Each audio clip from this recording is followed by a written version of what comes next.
BetMcLean Cup semi-final. Tonight promises to be a huge Mid-Ulster derby as Glenavon host old rivals Portadown with a place in the final on the line. Thank you for joining us on the official Niffle YouTube channel, and while you're here be sure to hit subscribe. It's very cold here this evening and the crowd is starting to gather. It's a sold out event tonight, and we look forward to one of the biggest fixtures in the football season so far.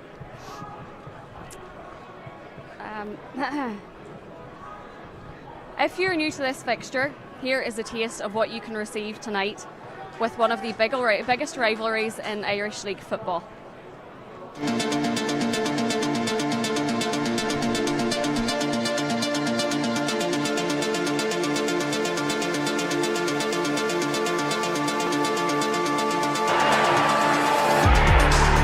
By Glenavon, just about still there, and it's 1-0 for Portadown, and it's Gary Peebles.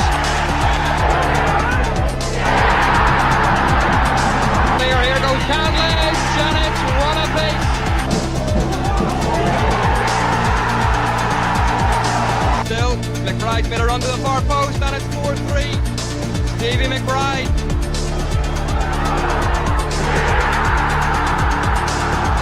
Crosses it in to the back post, and Ferguson makes it 2-1.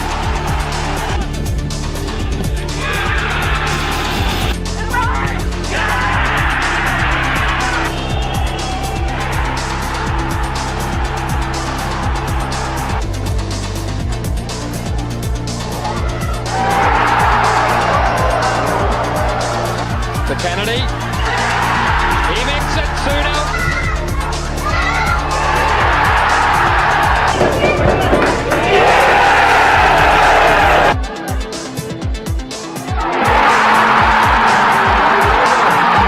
Expect to see a full house in Mourneview for that, and for our lads to go and play in that atmosphere and that derby. We have to be ready for that. We're all excited, everybody's excited.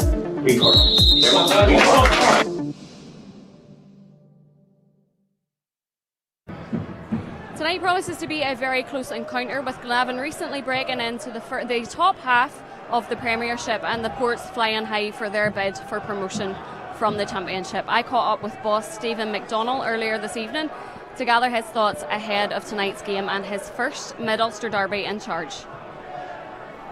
Stephen, thanks for joining us. What are your thoughts heading into tonight's game as the man in charge for your first Mid-Ulster derby? I would say, round it up in one word, there's excitement. Yeah, there's an excitement. There's an energy already in the building. So no, really looking forward to the game. Derby clash, last four of a big competition. So yeah, bring it on. I've read this week that you said that emotions can't come into this game tonight. What will your message be to your players to emphasise that message, and what will you be asking of them tonight? Yeah, well, I think we need to reflect on the the success we've had in the last 3 months and how we've gone about getting results. And there's been no emotion attached to any game of football. It's just been about going out and playing the opposition and hopefully out-thinking and out-skilling the opposition. So ultimately it's no different, albeit we've got a derby game here, but we need to approach it as I say in terms of what has already given us success. There's going to be a huge crowd out here facing the elements with you tonight. What will that support mean to you and your players? Yeah, well listen, our first game here was a 5:30 game on a Saturday evening against Larne. I think there was about 300 through the turnstile, so to have close to 3,000 probably shows where we've come in a short space of time. So yeah, look, we always look for energy from the terraces. If we get that, obviously players respond to that. We know that. So yeah, listen, hopefully we get a big backing tonight and a loud backing. So Portadown have made some new signings of late. What is the strengthening of their squad going to mean to you tonight? Do you think it'll add extra pressure?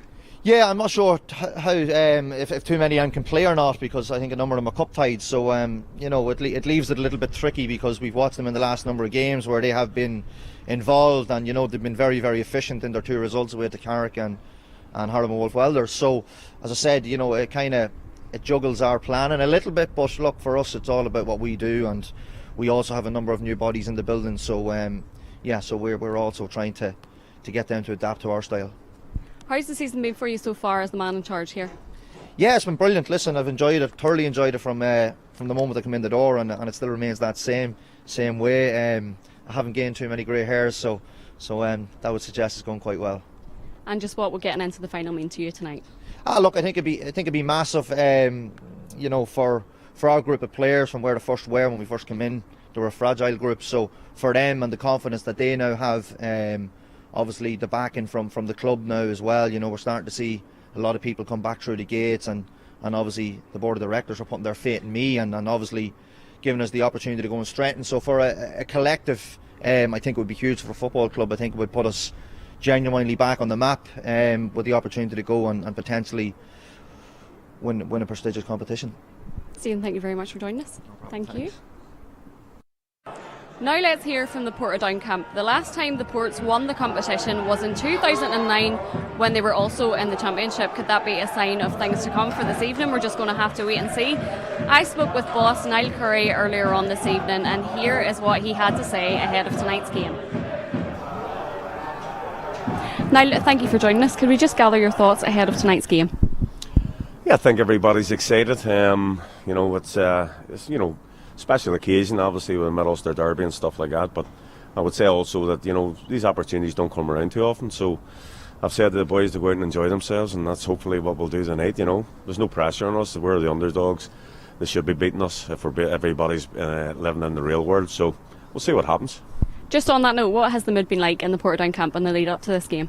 It's been really good. You know, I think, as I said before, that we brought in 5 players there just the start of January, and it's lifted the whole place. You know, they've come into the team and done wonderfully well the last couple of games. But we're back to the team. You know, the team that'll play tonight, bar obviously Kenny Kane, who's been out for 5 or 6 weeks with a hip. Bar him, this will basically be the team that's got us here. So I think it's fitting that you know, Ozzy McCall's made it tonight, you know, after being out for three weeks there, and Gary Thompson's back in tonight, and this is basically a team that beat Loughall and beat the Cruise. And what will your message be to your players tonight? We'll enjoy it. Enjoy the whole occasion. You know, we'll bring a wonderful support, and Glenavon will have plenty here. Their biggest crowd of the season, no doubt, as well. And no, I want the players to come out and express themselves and play. And you know, you don't know if the occasion will get to some of them, but listen, we've plenty of experience in the squad too. So if we can approach the game and make sure we'll have that belief that we showed against Crusaders and showed against Loughall, you know, that my team talk will be easy tonight. You know, I'm expecting them for a fully motivated team, but you know, as long as if we're at our very, very best, we've certainly got a chance. And Niall, what would it mean for Portadown to get into the final? Well, it'll be huge for the town. You know, it's been a long time coming, and you know, we're in the final of the Mid-Ulster Cup, which is a great achievement for us as well. So we're looking forward to that cup final next Tuesday. But ultimately, this is one of the big two, really. You know, in regards to cup competition. So this would be absolutely huge for the town. And you know, as I say, we've given ourselves a wee chance unexpectedly by a lot of people, but we're here now, and listen, you never know in football. Niall, all the best. Thank you very much for joining us. No problem.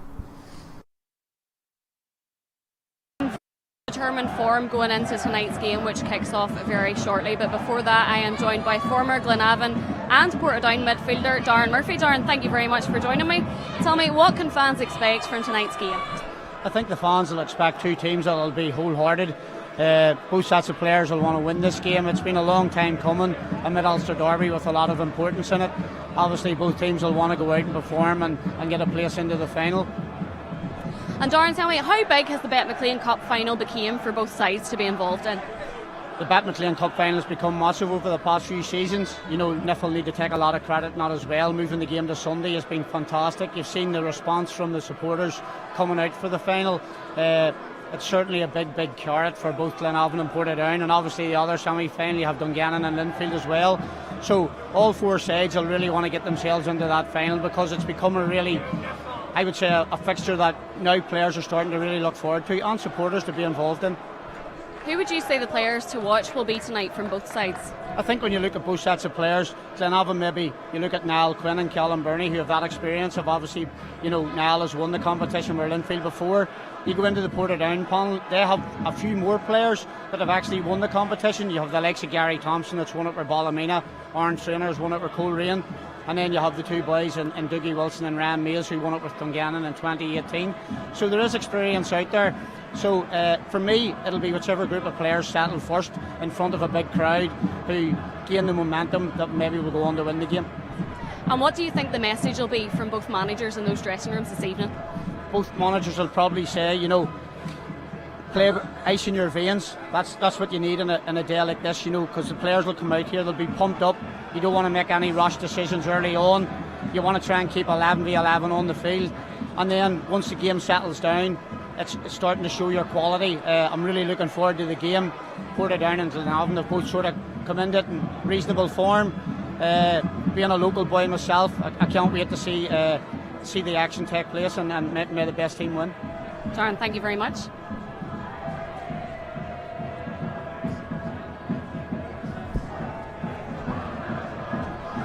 Kick-off is fast approaching here at Mornview Park. The ground is really starting to fill up. The crowds have gathered in their numbers to face the elements tonight here to support their sides. Remember that you can join in the conversation on any of our social media channels. Just click the hashtag @officialniffle and you can gain access to exclusive matchday content throughout the night. Now that's all from me. I'm going to hand you over to our commentary team tonight, led by Michael Clark. Very much, guys. It is a match steeped in memories and tradition. There's a fierce rivalry at play as well, and for all those who missed this Mid-Ulster derby on Boxing Day, what an occasion it is tonight. Not only is this Glenavon versus Portadown, but it is the semi-final of the BetMcLean Cup, which makes it a battle bigger than bragging rights. This is about the pursuit of silverware for the respective managers, Stephen McDonnell and Niall Curry, and their players too. The Lurgan Blues have looked rejuvenated, climbing into the top half of the Premiership at the weekend. Tonight they'll be cheered on by a bumper home support at Mornview Park. 2 changes for them from Saturday. Mark Byrne, who played in their Irish Cup win against Knockbreda, starts with Gareth Dean cup-tied. Teenager Gavin Hodgins, on loan from Shelburne, gets the nod in attack, and new recruit Lido Latifa makes the bench for them. Portadown are the underdogs. That's what their manager Niall Curry has been keen to highlight. 6 points off the top of the championship at the moment, but like Glenavon, still in the Irish Cup, and they've also got Premiership scalps this season, reminding all of us of their pedigree. 4 of their January additions are cup-tied, therefore unavailable, but returns to the team for the likes of Owen McCall, who netted in the quarter-final win against Loughgall. Starts also for experienced midfielders Ryan Mays and Gary Thompson. Mark Russell back in the panel too. And keep an eye on Eamon Fife, one to watch for sure. 4 goals already in the competition this season. And Darren Murphy showing he's fit to still play in this competition, able to jog up and join me now on commentary. Murph, great to have you here as we see the players come out. What a match we have in prospect. Yeah, there's no doubt, Michael. I just said there earlier, it's been a long time coming to have such a fixture, Portadown and Glenavon with such a meaningless fixture.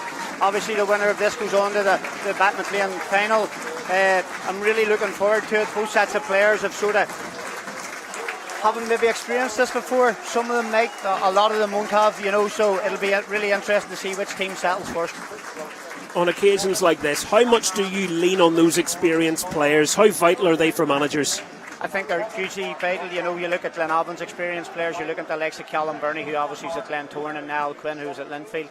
So they do bring that experience. Niall is obviously a past winner of this. You go into the Portadown team, yes, Portadown might be in the Player Fit Championship at the moment, but when you look at the experience that Portadown have in their team, Ryan Mays and Dougie Wilson won this competition in 2018 with Dungannon Swifts. Then you have the likes of Gary Thompson, who has played at the bigger clubs, who's won this competition with Ballymena.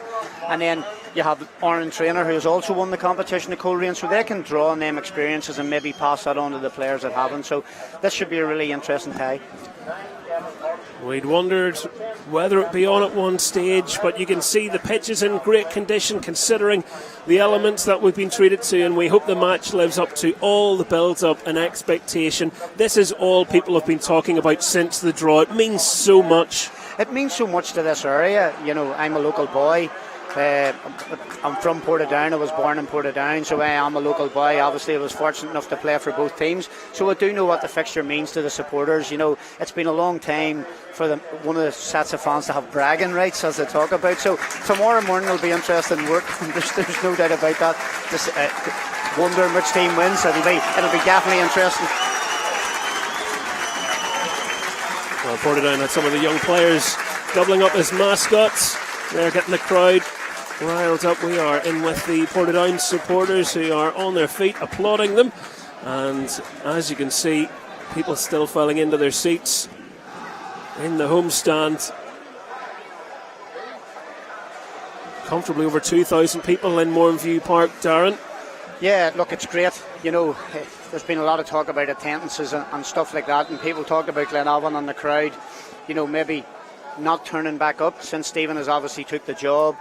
Form has picked up, which normally happens. There's always a bounce with the new manager. Glenavon have got themselves into the top 6 in the Premiership.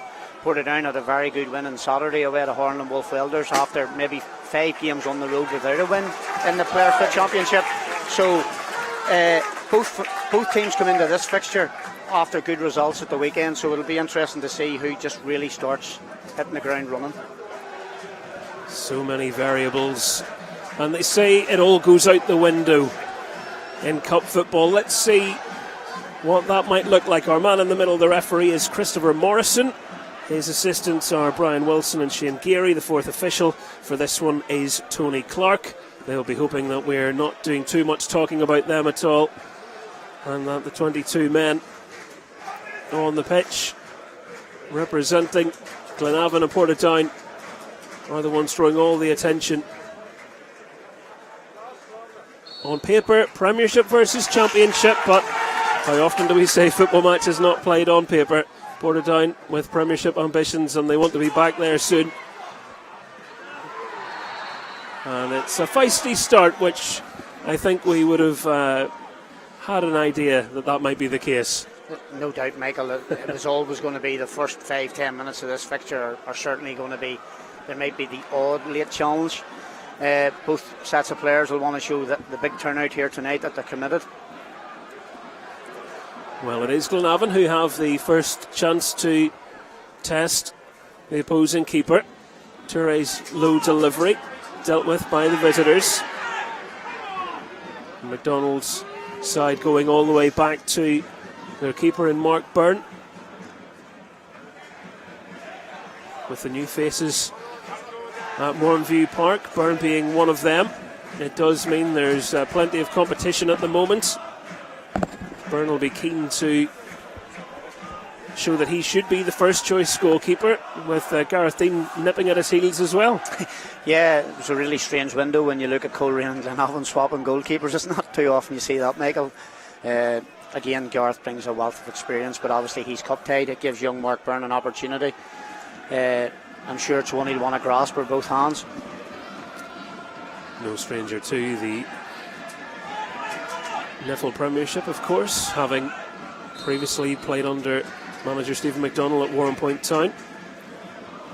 Free kick awarded there to Niall Curry's side. And what do you think, if we look at Portadown first, because there's an expectation as to how the Premiership team are going to approach this, but from Portadown, how do you think they come into this game? We've heard the verbiage from Niall Curry. He's trying to take the pressure off his players. Is he telling them take it easy in the opening stages, or go and get them?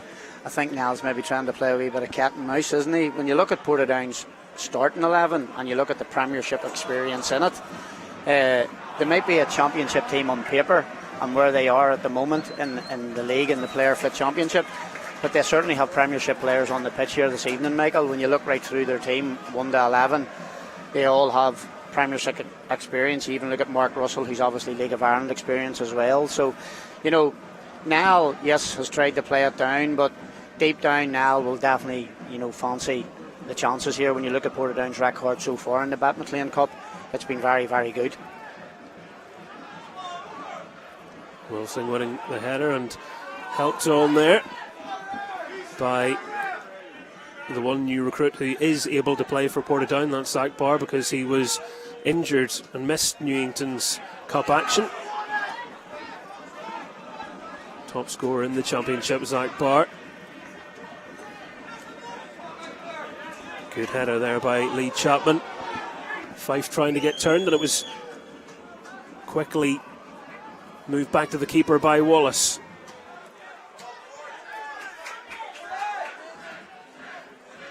Dunn has certainly caught the eye, hasn't he, in his first couple of games, and showing there his ability to be comfortable in tight positions. Yeah, again, it's Stephen just using his contacts, obviously, from his time in the League of Ireland. Stevens moved very quickly in the window, like Niall has, to strengthen the squads. Niall strengthened his squad by bringing in 5 players, and Stevens done likewise at Mornview. So he's obviously he's dipped down into the southern market because it's a market he knows and he has contacts up there. And to be fair to him, he's already brought a few in, and it might be another avenue where he continues to try and find new players. Burnley winning the battle there. Joined Glenavon 4 years ago today. Time flies. Time does fly in football, there's absolutely no doubt about that. But I certainly wouldn't have thought Callum Burney's here 4 years. So, yeah, a great servant to Irish League football. Obviously spent his time at Glentoran before he arrived here at Mornview. And just on that, Michael, when you mentioned about the pitch, a special mention to David McClure and the ground staff here at Lurgan. The pitch is in fantastic condition considering the weather conditions over the last 24, 48 hours. Yeah, they've had the big covers out and everything. Oh. Portadown with the throw in here inside 5 minutes. Glenavon not able to clear the danger just yet. Isaac Baird helping it on its way.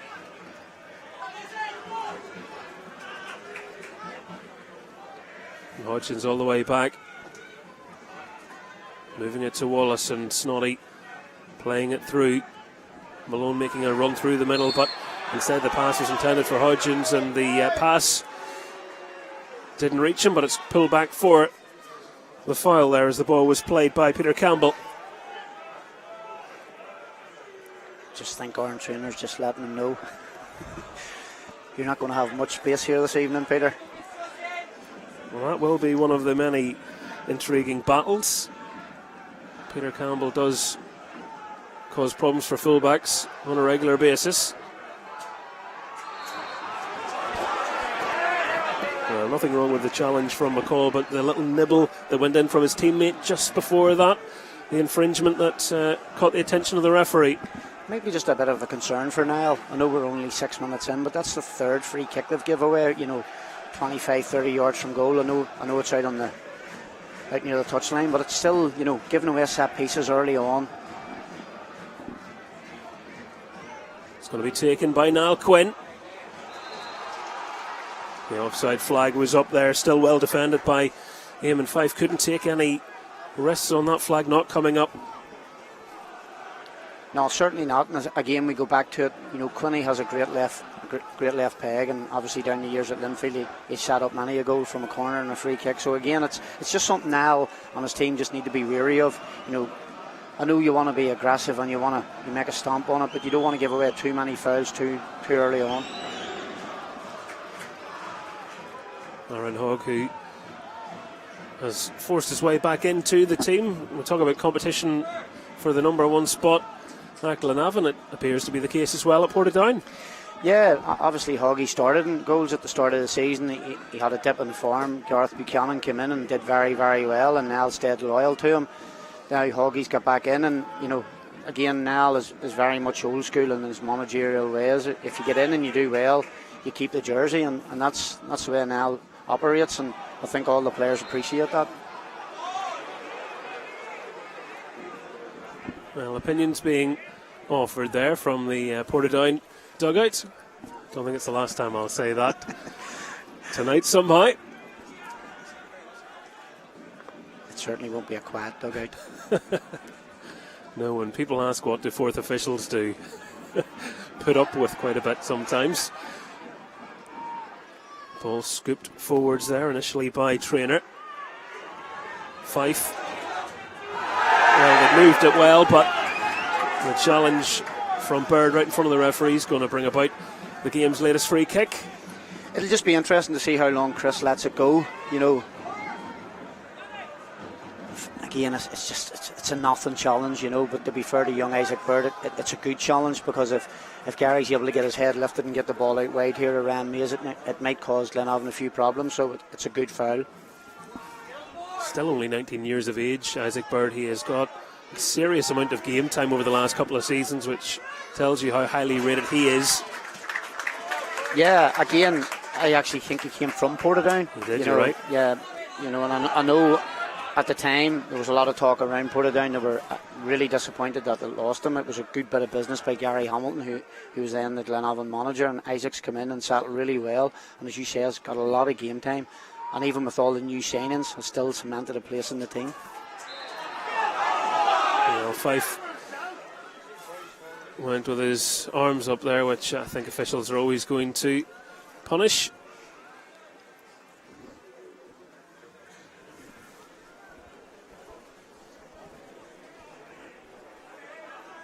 I think Burns maybe borrowing a few yards there. He certainly is. Somehow he got away with that one. He's got away with quite a few yards. It's maybe nearly 10. Homeside get back on the ball. Homeside, incidentally, by virtue of how the draw came out, in case anybody was wondering how that materialises, just simply the first team out gets home advantage. Yeah, I don't think it's a bad thing, 'cause I think it brings more to the competition. Sometimes in neutral ground, it's very hard for both sets of supporters, to maybe want to travel away to a neutral ground. I think it's great. Back in my day when we played, you actually had 2 legs home and away for the semi-finals, but no, the 1 leg's great. Duna couldn't get the better of Chapman, did well to cover the ball, was fouled there by the frustrated winger who just couldn't get around him. Good full-back play, Michael, by Chapman. Uses his body well, gets across. Just showing a wee bit of experience. Will prove so vital on an occasion like this, a semi-final in front of a big crowd where naturally it's only human, nerves come into it. There's no doubt, and again that's what we spoke about. Portadown do have players in their squad and in their panel this evening and their starting 11 that do have this type of experience. Glenavon, on the other hand, have quite a few that don't. But to be fair to Glenavon, when you look at the first 10 minutes of the game, they have settled better than Portadown. Well, meanwhile, in the other semi-final, Linfield are leading Dungannon Swiss by a goal to nil. Kyle McLean has put Linfield in front. We'll keep you up to date with how that game is going as well. That is onside. And it's a brilliant ball into the centre. Well, just took it away from goal in the end. Will he regret that one, Ryan Mays? Seemed to take an eternity for Portadown there after getting themselves into a brilliant position. And that is a real let-off for Glenavon. For me, Michael... Well, they might have played themselves into bother again, and Burns having to come out. Wallace didn't put enough on that, and he's now asking Callum Burney where his call was. Just for me, Michael, again, on that opportunity for Portadown, it's a great ball in from Fife on the left-hand side. As it comes across, I think Ryan Mays, you just see it here, it's a great ball in. As it comes across, 6-yard back, should he not go with his left foot? I think he's the opportunity to go first time with his left foot, but look. Well, he's trying to atone here, looking for Barr, and Byrne is really having to be the sweeper keeper, and that's literally thrown away by Mays, who's left flapping his arms at his teammate, who wasn't expecting him to do that. I actually think it's good play by Ryan Mays. I think Zach Barr just needs to be a wee bit more alive. He can't be offside from a throw-in. Fair to Maisie, he sees that Barr's beyond the centre half. He goes to take it quick, and Zach turns his back on the ball. No, if it was me, I'd be hugely disappointed with my centre forward there. Always be alive. New teammates take a little bit of time just to gel and get on the same wavelength maybe, but Glenavon having to ride their luck in the last minute or two. That was a very good spell from Portadown.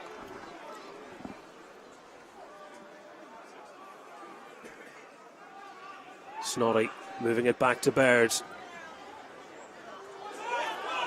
Well, dummy just about worked out. Could have been a little precarious, but Niall Quinn will tell you he knew what he was doing there as the angled ball aims for Duna. Glanced away from him, and Glenavon trying to pick up the pace, but it's a wayward pass, and Barr has it. He's done really well to turn away from Wallace, and Mays wants to try and find space inside, and he's hoisted it. Byrne thought about going. Russell. Dangerous delivery in. Danger still not away. Portadown playing some really nice football. McCall. They're being encouraged on by their supporters. Nervy moments for the Lurgan Blues.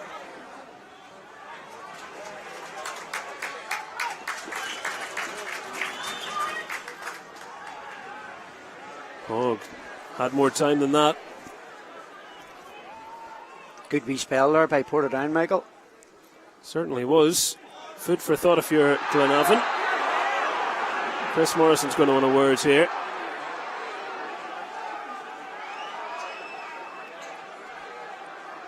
He'll be a very fortunate boy if he gets away with this one. Very, very fortunate. Well, trainer's taking his talking to, and that is a final warning. He's a very fortunate boy.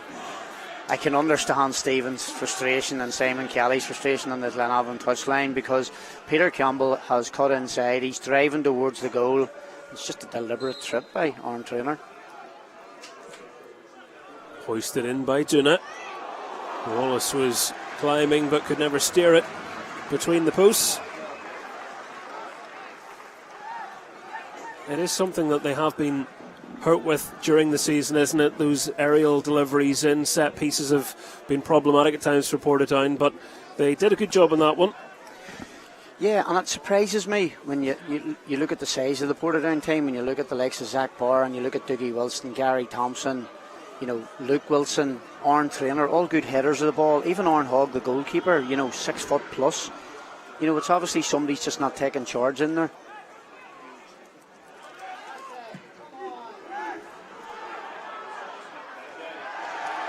Trainer, more of a shinned effort than anything there, but into touch it goes as Glenavon get on with things.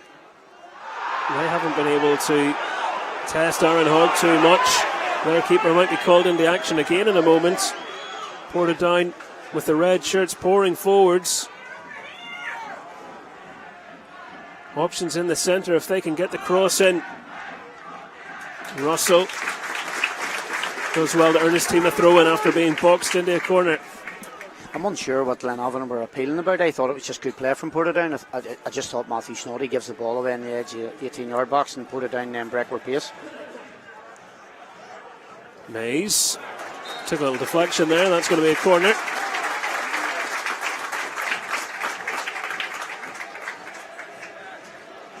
Well, I'm sure Niall Curry's going to be really encouraged with the opening 16 plus minutes he's seen from his team. Well, he's going to be pleased, Michael, because when you look back at as you say, we have 16 minutes in. They've created the best chance in the game. It has fell to Ryan Mays. So Niall will be well pleased of how they've started and how they've settled. An opportunity again here for the Shamrock Park Club. The corner could have been better, doing a lovely little flick. And Hodgins was just offside. His pace on its own looks frightening, but he just couldn't position himself the right side of the last man. Michael, I don't even think he needs to be where he is. It's that close to the halfway line. It's such a high line from Portadown to be playing from a set piece. Look, if you look where Dougie Wilson has set the ball down to restart play, if he just stays in his own half, neither Dougie, he's not blessed with pace. I just don't think they're going to catch young Hodgins. And again, you've seen Stephen's frustration. I think it's more the frustration of where young Hodgins' starting position is than the ball. Dangerous game to play a high line like that. Overcooked pass there by Luke Wilson, but on that point, it is something for Glenavon that they might come back to again. They've seen if they can try and get him isolated against the centre backs, he's going to fancy himself in a race. Well, if Portadown are going to play that high a line, it's maybe something that Stephen and obviously his coaching staff will look at. Well, Jack Malone has gone down. McCall is yellow carded, and he may well be the victim of other players fouling rather than the challenge itself. Totally agree with you, Michael. I think that's the Iron Trainer challenge, not getting the yellow card, it's put the official under a wee bit of pressure that for the next foul that comes either way, a certain player was going to pick up a yellow card, and unfortunately for young McCall, it's him. Well, we often see that, don't we? Officials want to set down the mark in the game and say, okay, I've given you a bit of leeway, you can't have any more, but McCall feels like he's been hard done by. Burney, he's been robbed of the ball. Fife. Well, Mays was checking back, he wanted the pass, they'll have the corner to try and go one better. It's just the final ball at the moment for Portadown.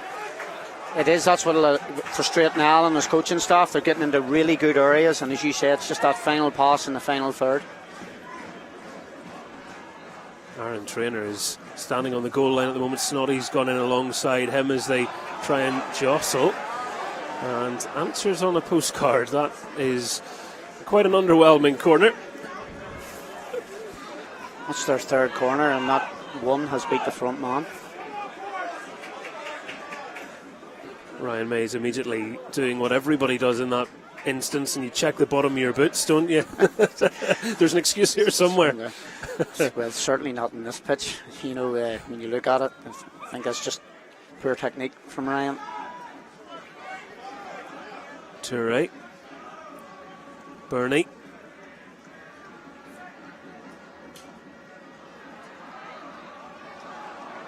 Better football from Glenavon, but they're dispossessed. Mays was offside. The referee's allowing the advantage to be played, which is good to see happen. Portadown offering plenty on the counter-attack, and Glenavon at this point in the match struggling to cope with that.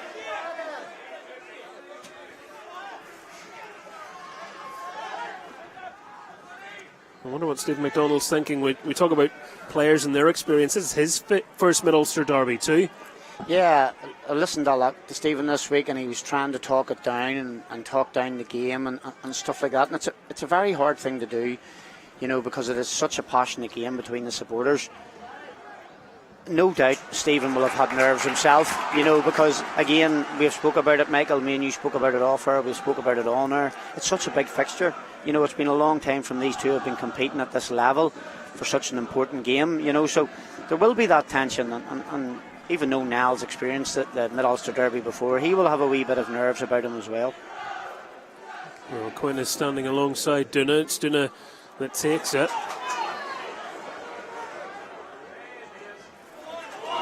Mays sends it away. That was neatly dealt with by Toure, the fullback who previously worked with McDonald at Shelburne. I think one thing both managers will agree on at the moment is that set pieces have not been good.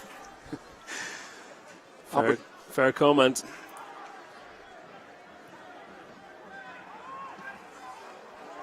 Malone. That was a good pass. Getting numbers into the middle.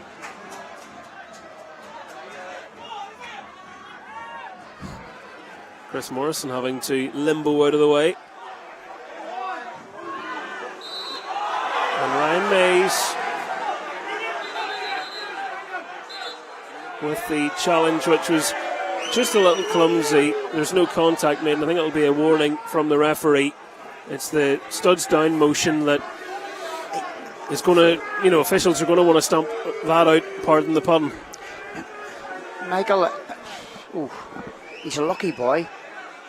I know there's no contact, I get that, but there was an aggressiveness in it, you know, towards the opposition player. I know if's a small word with a big meaning, but if he does catch him. And that is the great debate, should it come to that, but Christopher Morrison understanding the size of the occasion as well as wanting to give players the benefit of the doubt.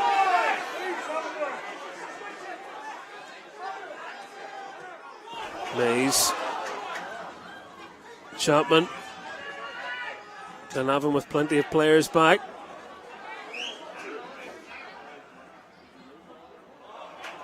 And Chapman a little unlucky there that he wasn't able to orchestrate something as it ricocheted out off of him. We'll give Jack Malone credit there. Track the runner. It's not going Glenavon's way at the moment. The scoreline, of course, still level. But Stephen McDonnell, I wonder, will he consider tweaking anything? Not in terms of the personnel, but just how they're lining up, because they're not winning their battles at the moment. They're certainly not, and I think in a situation like that, as a team, when you know that you're second best, you're giving away free kicks like we've just seen again there, Michael. You need somebody with a bit of experience in the centre of the midfield or the centre defence just to put their foot in the ball and calm the game down. It's just all too hectic at the moment for Glenavon, that they don't have that, somebody to slow the game down for them. And again, we go back to that experience. Portadown do have that in their ranks. Glenavon have some, but not enough. Well, it's Glenavon defending here.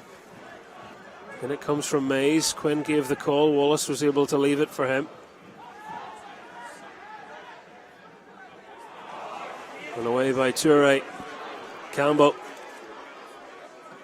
Space in front of him was quickly closed down. Duna. Thought he might have been offside there. The flag has stayed down. Don't want to try and work an angle for himself, is he? Took a little too long on it. Now Quinn preventing the clearance going any further. And Campbell couldn't thread it through. Luke Wilson looking for Barr.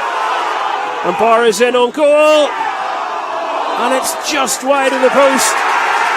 But the referee has given a penalty. And he has booked Mark Byrne.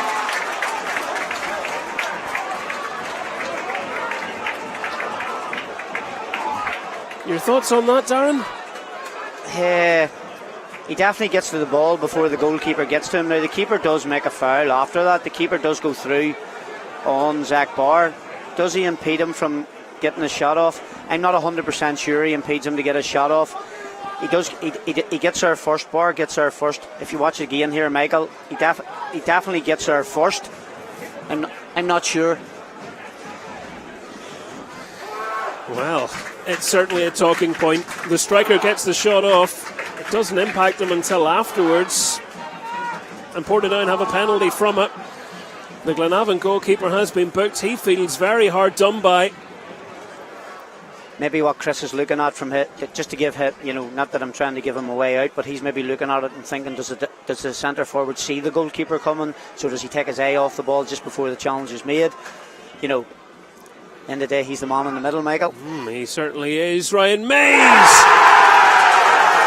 launches it beyond Byrne.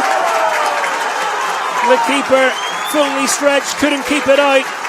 And Portadown have first blood in the Mid-Ulster Derby as they find their way in front in this BetMcLean Cup semi-final. It's a great penalty by young Maisie, as we spoke about. He has pedigree in this competition. He scored twice for Dungannon Swifts in the final in 2018. He stepped up there again. Just see him stepping up. Good penalty.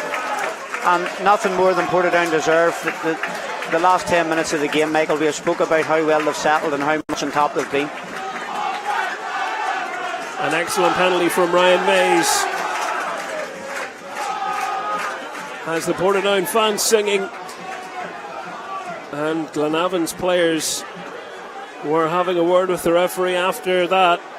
They feel that they have been very hard done by, and the question will be asked, what more can a goalkeeper do than what Mark Byrne did do?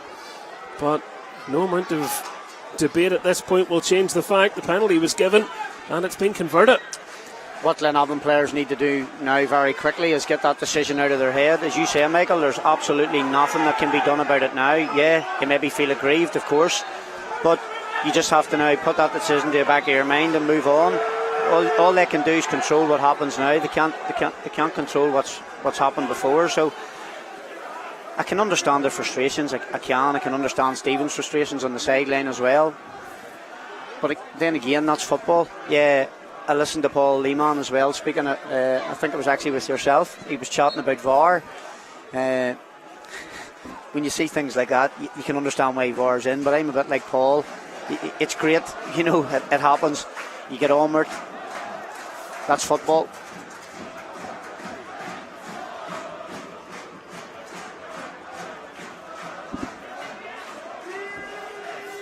Confirmation of that goal. Ryan Mays' penalty makes it Glenavon 0, Portadown 1.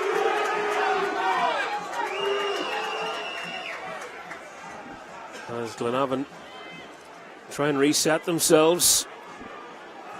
You look at how they have progressed through the competition. They certainly haven't done it the easy way. Doing it.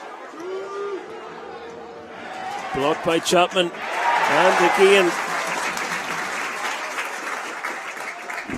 But if you think all the way back to October, losing against Dergview until Sean Ward came up with heroics, 2 goals, not just in stoppage time, but in stoppage time of extra time to get them through what was the first round, a 1-0 win against Limavady, the round after that, and then a 3-2 success against Coleraine. So it's been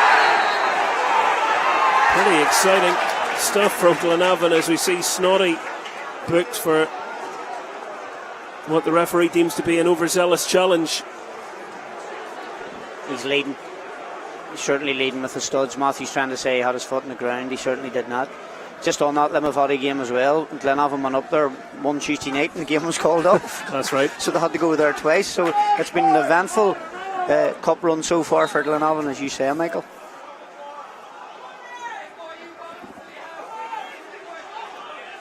Barr.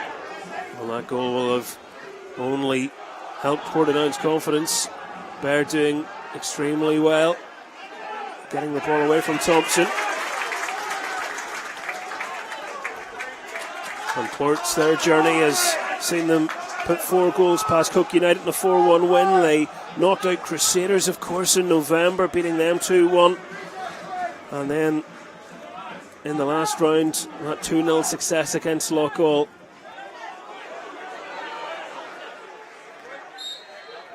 And leading here now in the semi-final.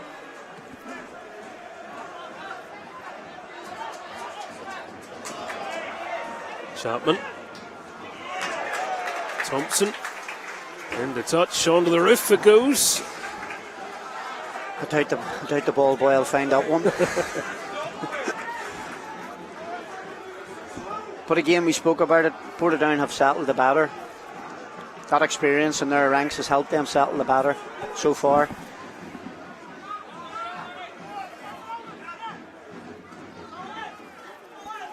Well, we could see the Glenavon players trying to rally one another. They have been shocked by the way they find themselves behind. They haven't got going. Plenty of time to rectify that. Wallace just beyond the stretching bit of Hodgins. He's not given up on it yet. And he was given the free kick. And the reason it's brought back is the ball was still moving when it was taken, which is correct procedure from the official, despite it upsetting one or two. No, it's the right decision.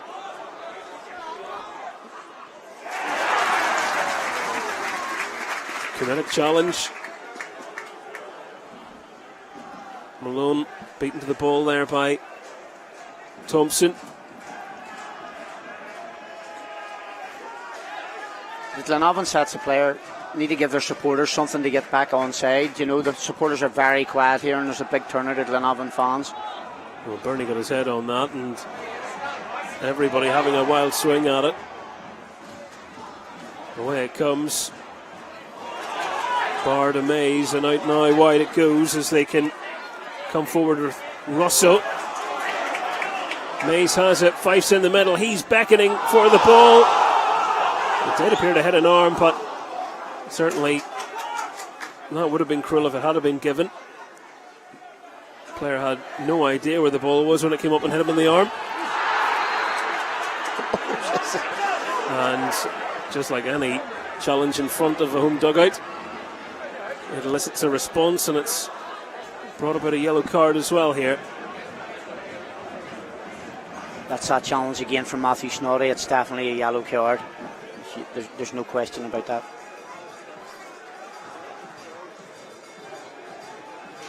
we had went from the referee keeping the cards in his pocket to this last 7 minutes. He's had 3 yellows, so He's been a little busier. he certainly has.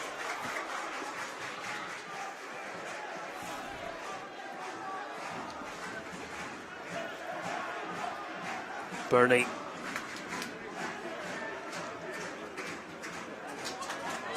Again, the pass wasn't quite right. Malone couldn't get to it. And Glenavon had stopped and looked across the line, but they did get the decision that they were waiting on. A few Portadown fans aren't agreeing with the linesman on this side, or the assistant referee, but he definitely got that right. You expect the passion to run high in an occasion like this, not just from the playing and coaching staff, from everybody involved. And thankfully, we don't need to fear the statistic about Portadown's last visit here, which ended in a scoreless draw back in April. A reminder that extra time and penalties are a possibility if required. This game will be played to a conclusion. What's quite interesting, Portadown's last 7 games in all competitions, they haven't kept a clean sheet. So for them to progress, they need to do something they haven't done in the last 7 games. So it'll be interesting to see. Did you remind Niall of that when you were chatting to him before the game? No, now it is mind and other things. It's a January transfer window. It's a busy time for now.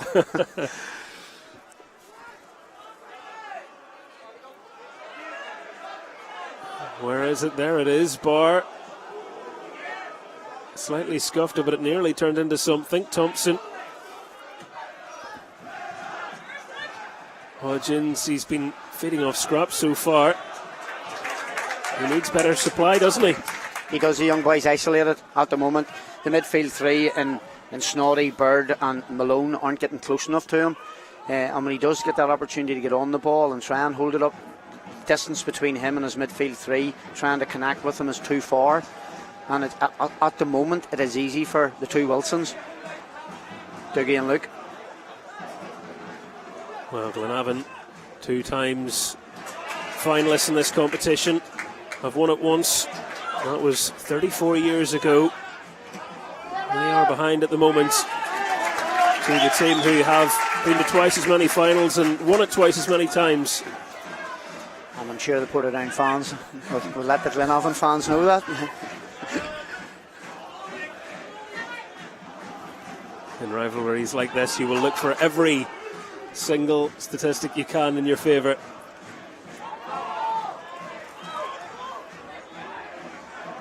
Dougie Wilson did well there initially, but possession turned over now.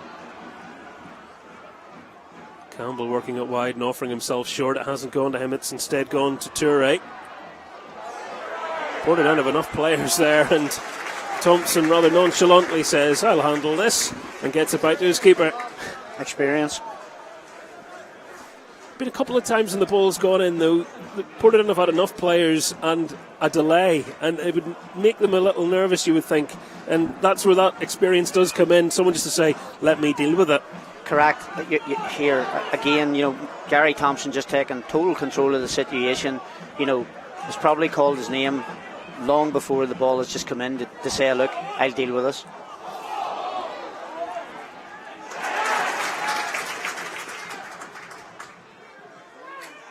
Ball belted off him there. He couldn't do much about that. Couldn't get it under control, and now a real standout of Glenavon season, you could argue. Malone driving it forwards. He's in the middle. Duna's trying to draw in challenges. He's hanging that in there, and it's safety first to put it behind for the corner.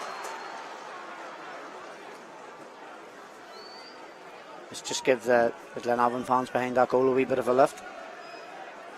They've been lacking that spark. They're trying to find it now. Just a little over 7 minutes until the end of the half, plus of course whatever additional time we have. Ryan May's goal separating the teams as that swirls right into the gloves of a very grateful Aaron Hogg.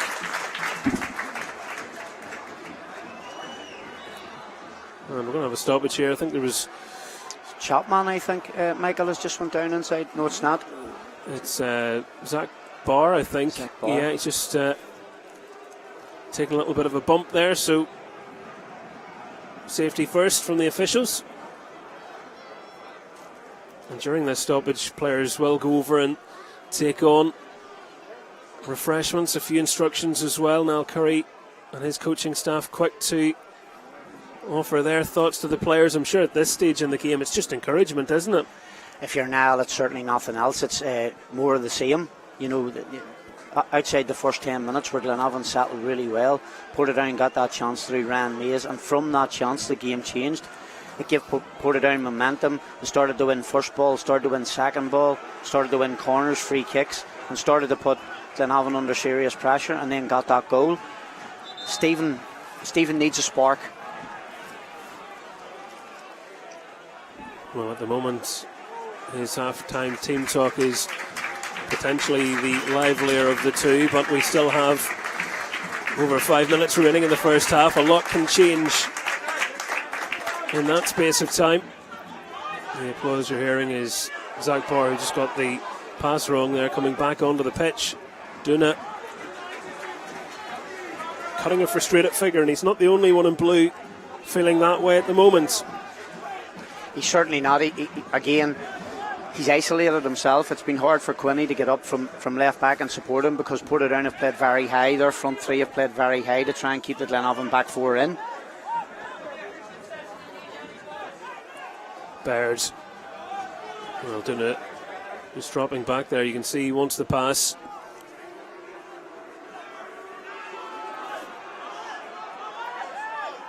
I do wonder if they could get it in a little sooner at times, Glenavon. You get players in the middle and the wide man's coming inside and everyone's sort of looking around at one another. There's a lot of overplay for me at times, you know. A lot of the players in front of Portadown, there's not too much in behind Portadown, it's all in front. And if you're a defender, you don't mind that. You don't mind shifting across the pitch and shifting across with the ball. If it's put in behind you and you have to turn and go towards your own goal, it's a lot harder. But at the moment, it's all in front of Portadown. Bernie. Toure. Alive to that. And an excellent save from Hogg to deny Hodgins. It was a well-directed and powerful header from the young forward. A cracking ball to find him as well, but Hogg, alert, got across and covered for his team.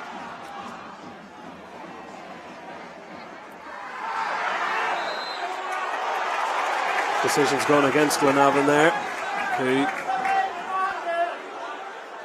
are remonstrating with the referee. But just before that, their best moments of the game. And again, it's just something that I spoke about. Play the ball in behind. Just as there was, the ball's in behind. It's the first time that they've actually had to run towards the byline.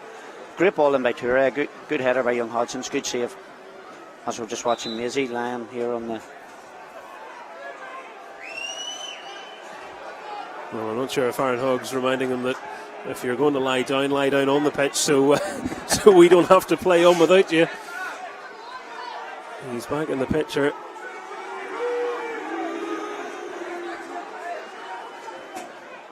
And he will take the free kick. Now the goalkeeper. The foul certainly wasn't there. No. Such an important save for him. You look at the time in the match. That came out of nothing. It could so easily have been 1-1, and that's what a good goalkeeper will give you, of course.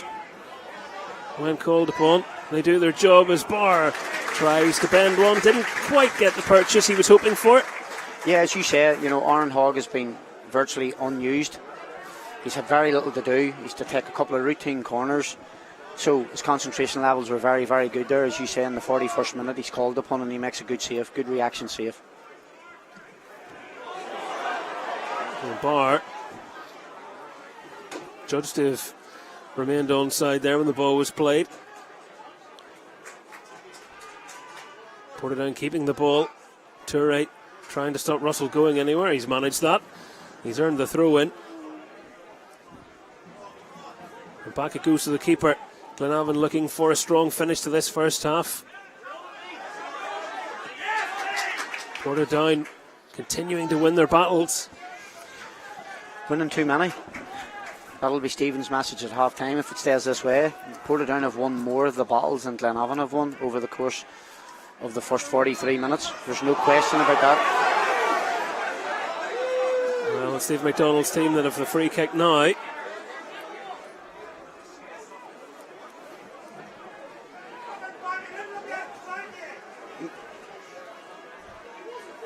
Well, they've got plenty of players in the centre coming forward. So apologies for any colourful language. Yes, we'll go with that. As the committee assembles, Niall Quinn maybe taking charge on this one.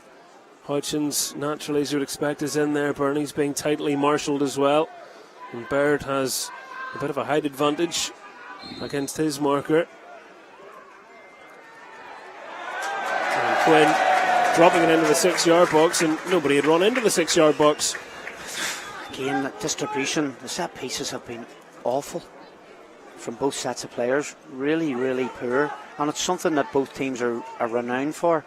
You know, their delivery from set pieces, but for some reason this evening they just have not been good. But outside that, the game itself has been a decent game.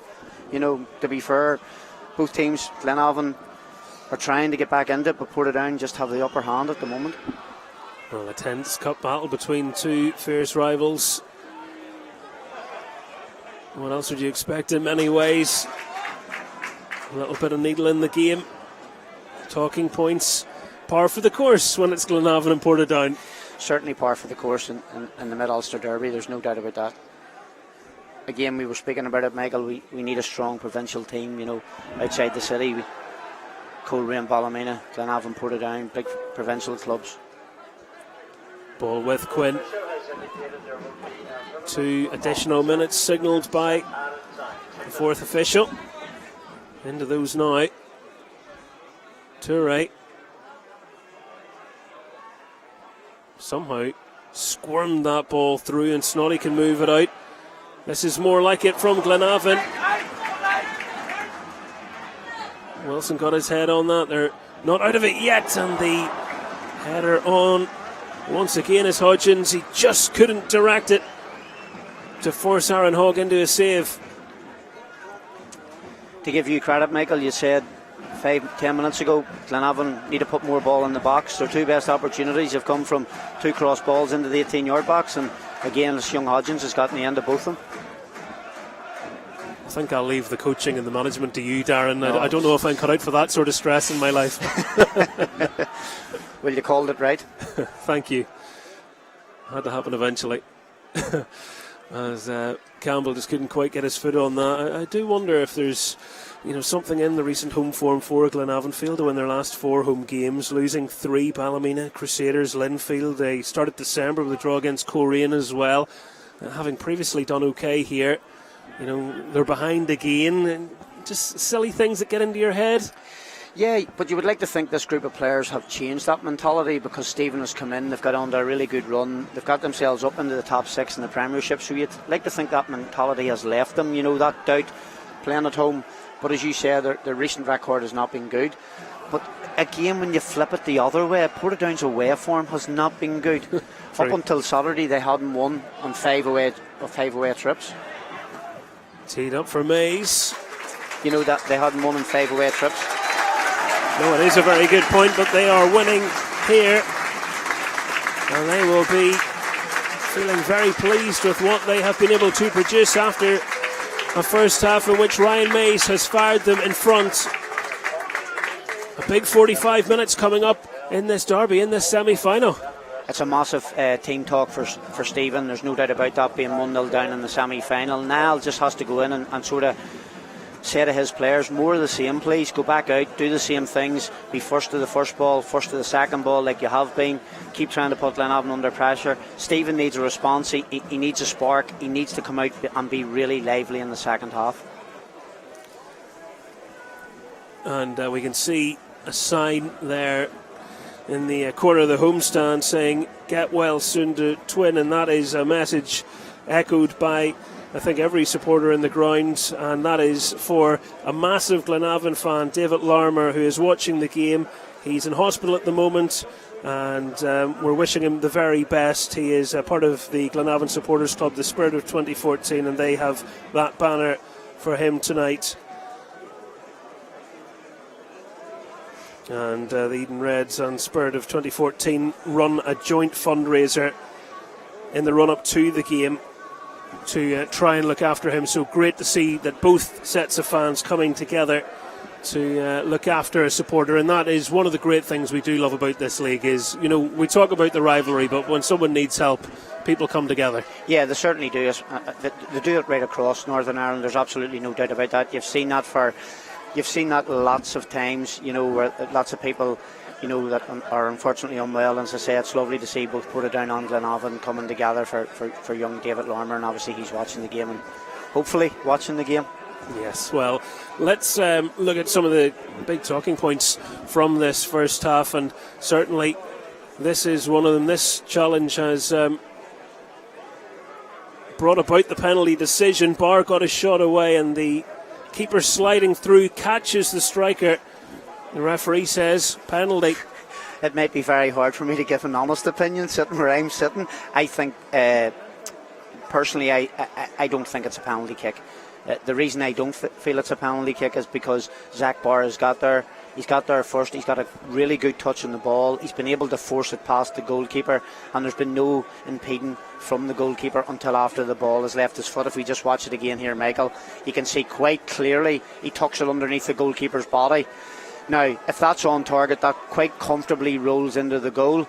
So, for me, it's not a penalty kick. The penalty itself was very well executed from Ryan Mays. Yeah, again, Ryan showing all his experience, sets it down, great penalty, goalkeeper's right. He's absolutely no chance, and it's a great finish. And we did say, Michael, Maisie does have pedigree in this competition. He scored twice in the final in 2018, so he seems to be that wee man that pops up in semi-finals and finals where important goals. And Glenavon struggled to really test Portadown for large portions of this first half. This was a great opportunity for them just before the break. Touré's ball in, and Hodgins, who has been struggling in terms of a lack of deliveries coming his way, very nearly brought us back in level terms. The first time that Glenavon got in behind Portadown's back four, he spoke about it, everything was in front. That's the first time. Touré, great ball in, and a great save from the Hodgins header. Just before we take a little break ourselves here, what do you think changes at half-time here? You know, if you're Glenavon, the team who are behind, are they making a substitution at half-time, or does he give those players a chance to go out and right a few wrongs, if you will? I think he has to give them players a chance to go out and right a few wrongs. Glenavon need to be more positive. They need to be more direct. I understand that we all want to get the ball down and play the beautiful game, but in a cup semi-final, it's a one-off. You only get one opportunity. You don't get a second bite at the cherry. So they have to be a wee bit more aggressive, a wee bit more forward-thinking, a wee bit more direct, ask more questions of the Portadown back four. Niall, on the other hand, wants his team to come out and do what they've done, be aggressive. Ideally, Glenavon want to do what Portadown have done to them, and that's the only way that Stephen turns this tie round. If he continues to do the same things, then I think Portadown will quite comfortably get themselves through. Okay, more insight from Darren Murphy in just a few minutes' time, but now we're able to see what supporters think of this match, and it's a rivalry that has certainly got the tongues wagging. Jimmy, tell me, why do you follow Glenavon? Because I'm a Mornview boy. It's my local team. The floodlights used to come through my bedroom window when I was younger, so it's just always been my team. They're around the corner from me. Following Glenavon since 2006, so which is 17 years ago. My first match was Tuesday 26th of December 2006. My grandmother took me, and from them I've been going ever since, and I love it. I wouldn't miss it for the world. Well, I'm a local fella. I've been coming to the football ground from as a little lad, 5, 6, 7 years old. The days when there was no money, I used to sneak in, used to sneak over that wall there, and sometimes I sneaked in through the turnstiles because we had no money. It was sixpence to get in. We didn't have sixpence, so the mates and I, we just sneaked in whatever way we could. Every other week we would come in here until we got a bit older, and then could afford to pay a bit. You're still coming?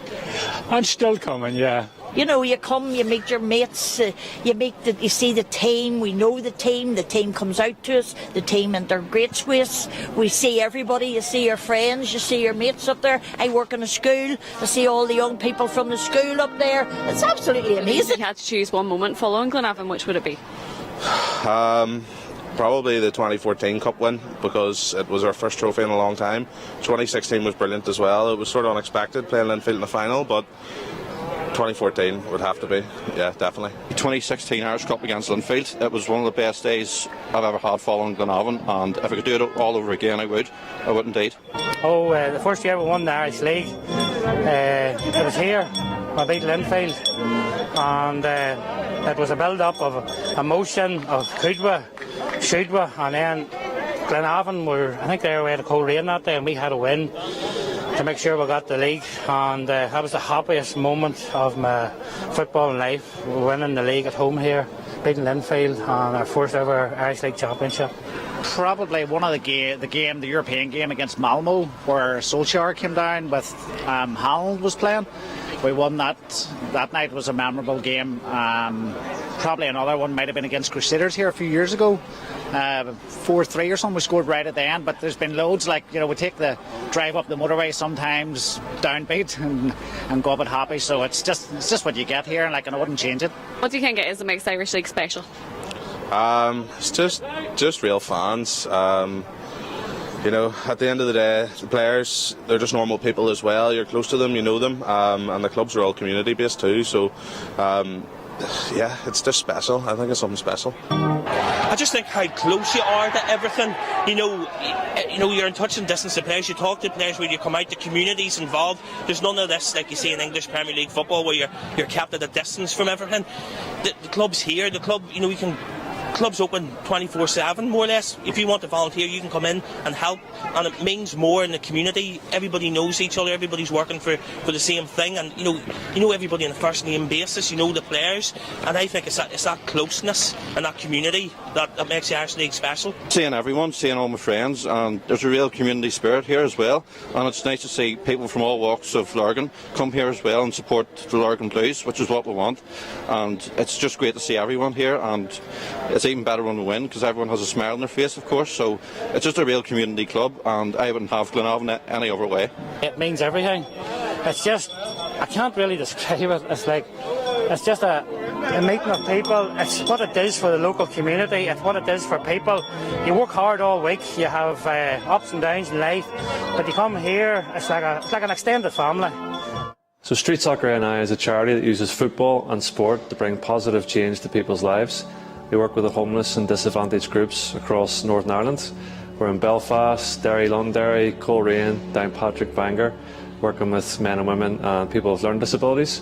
So around 200 people go through our projects every week, and once they engage in the football, we try and identify their needs and try and give them support, whether that be with work or helping with housing, employability, becoming a volunteer, and much more.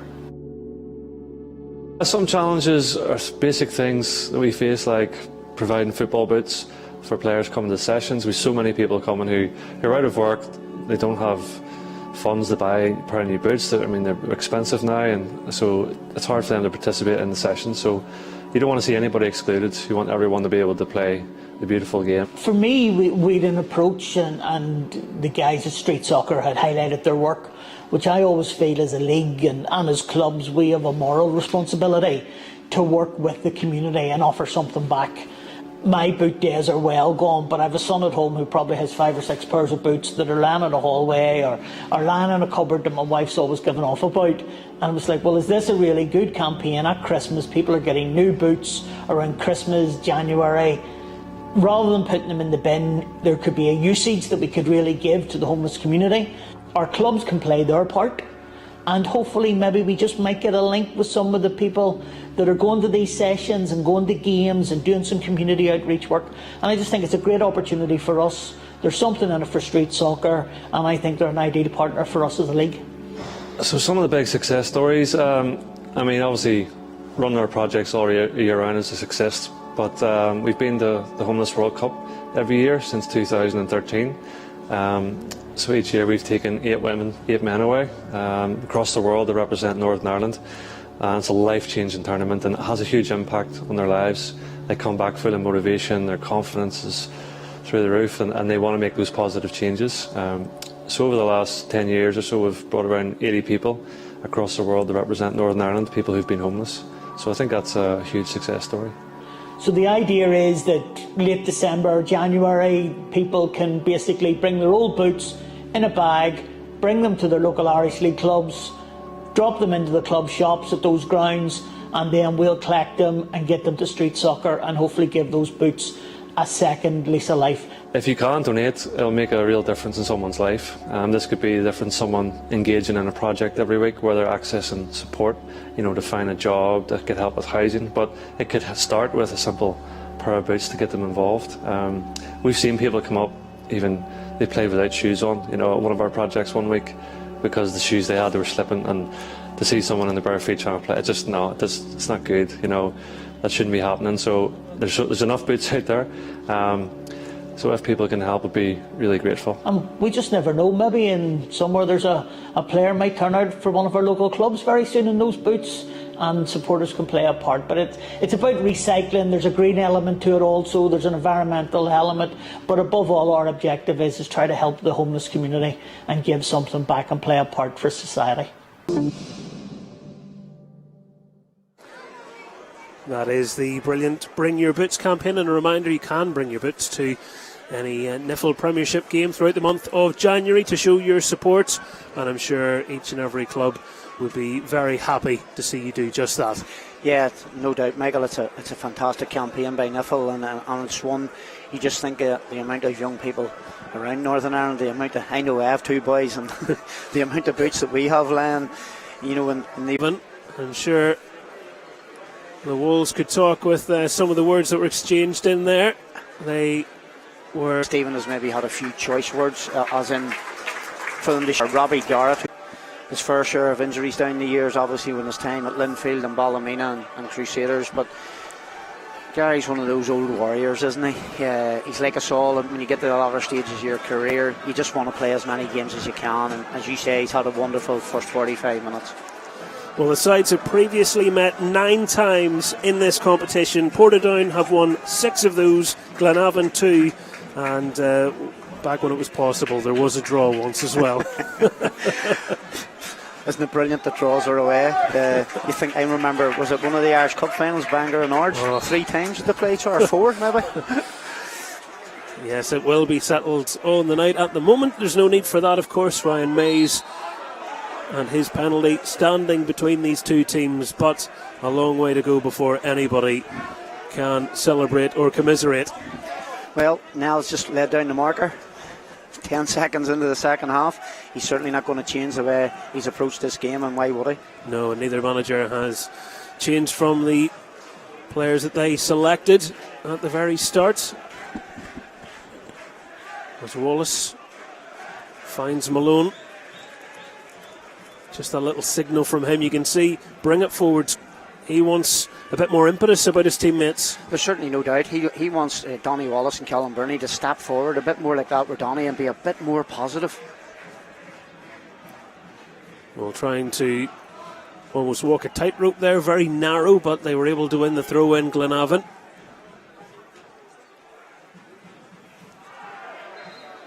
Free kick going the way of Portadown. Now Quinn finding himself in a heap. I think he's actually just kicked. He's maybe just kicked the back of Ram Mays' calf there as he's just trying to win the ball back. Well, allows Arnhog to jog over and place the ball.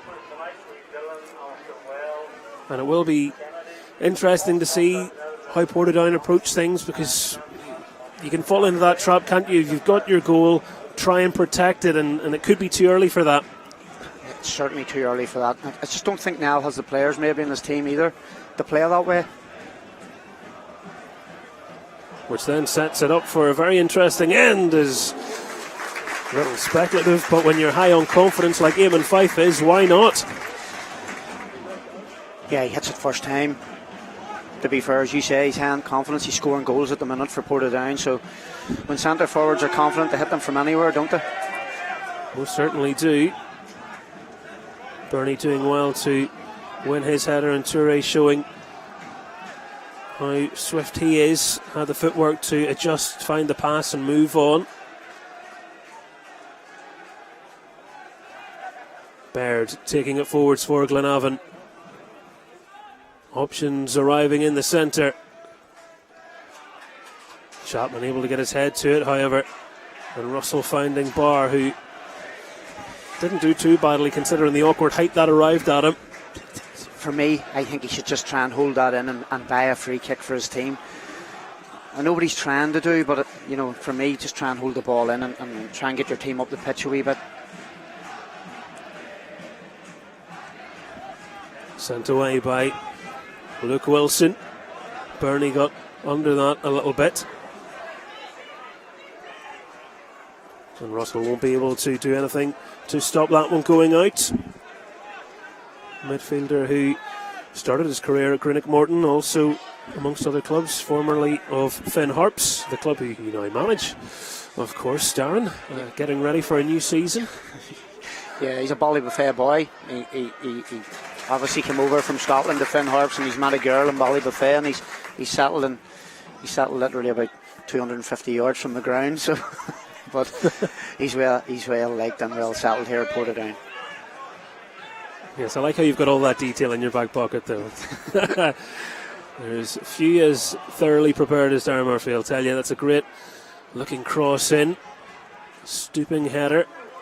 Dealing with the first wave of pressure. They're still trying to stop this young man, finding a way through. Hodgins, he is really highly rated. English clubs rumoured to be interested in him as Campbell couldn't quite connect, and Hodgins was trying to feed off scraps. Portadown doing just enough. That could have easily gone wrong, couldn't it? Dougie's done well in the end. He's done very well, Dougie Wilson, because the ball just takes that ricochet and goes past him, and he just gets that outstretched leg there and just gets enough on the ball to deny Peter. It was a good run from Peter Campbell as well.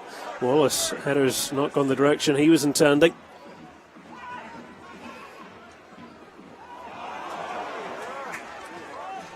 To be fair, young Hodgins has been lively for Glenavon. He's had the two headers in the first half, and as you say, Michael, just a few seconds ago, they're off scraps. A lot of it has been off scraps. Any chances that he's made, he's had to work really hard for them. Just appears to be approaching it with a good attitude, which can be so telling. Advantage allowed as Thompson was able to hurdle the challenge. I mean, we're talking about him rolling back the years. He's now hurdling things. Gary, what have you had for Christmas? He's a new man. He's certainly not rolling about anyway. No, which is good to see. And that's an offside. The flag just been spotted there over on the far side. Snoddy's about 5 yards away from where the linesman was in terms of a line, but Chris Morrison doesn't want to delay things any further, it would appear. He's been consistent in that this evening, to be fair to him. Cleared off Duna. He likes to get at the fullback, Duna, but hasn't been enjoying the battle so far. Chapman has done very well against him. Yeah, watching Glenavon a lot since Stephen have come in, that has been something that they've worked on quite a lot. You'd have seen them yourself, Michael, as well. They try to get the ball to the two wide players, Duna and Campbell, and they try to isolate the fullbacks. What Portadown have done very well, they've actually cut off the passing lanes, and Glenavon have been unable to get the ball out wide, and have been able to isolate Peter Campbell against Traynor and Duna against Chapman. So credit to the people in front of Portadown's back four, who are working extremely hard to deny that space. And whilst it still only is a goal, anything is possible.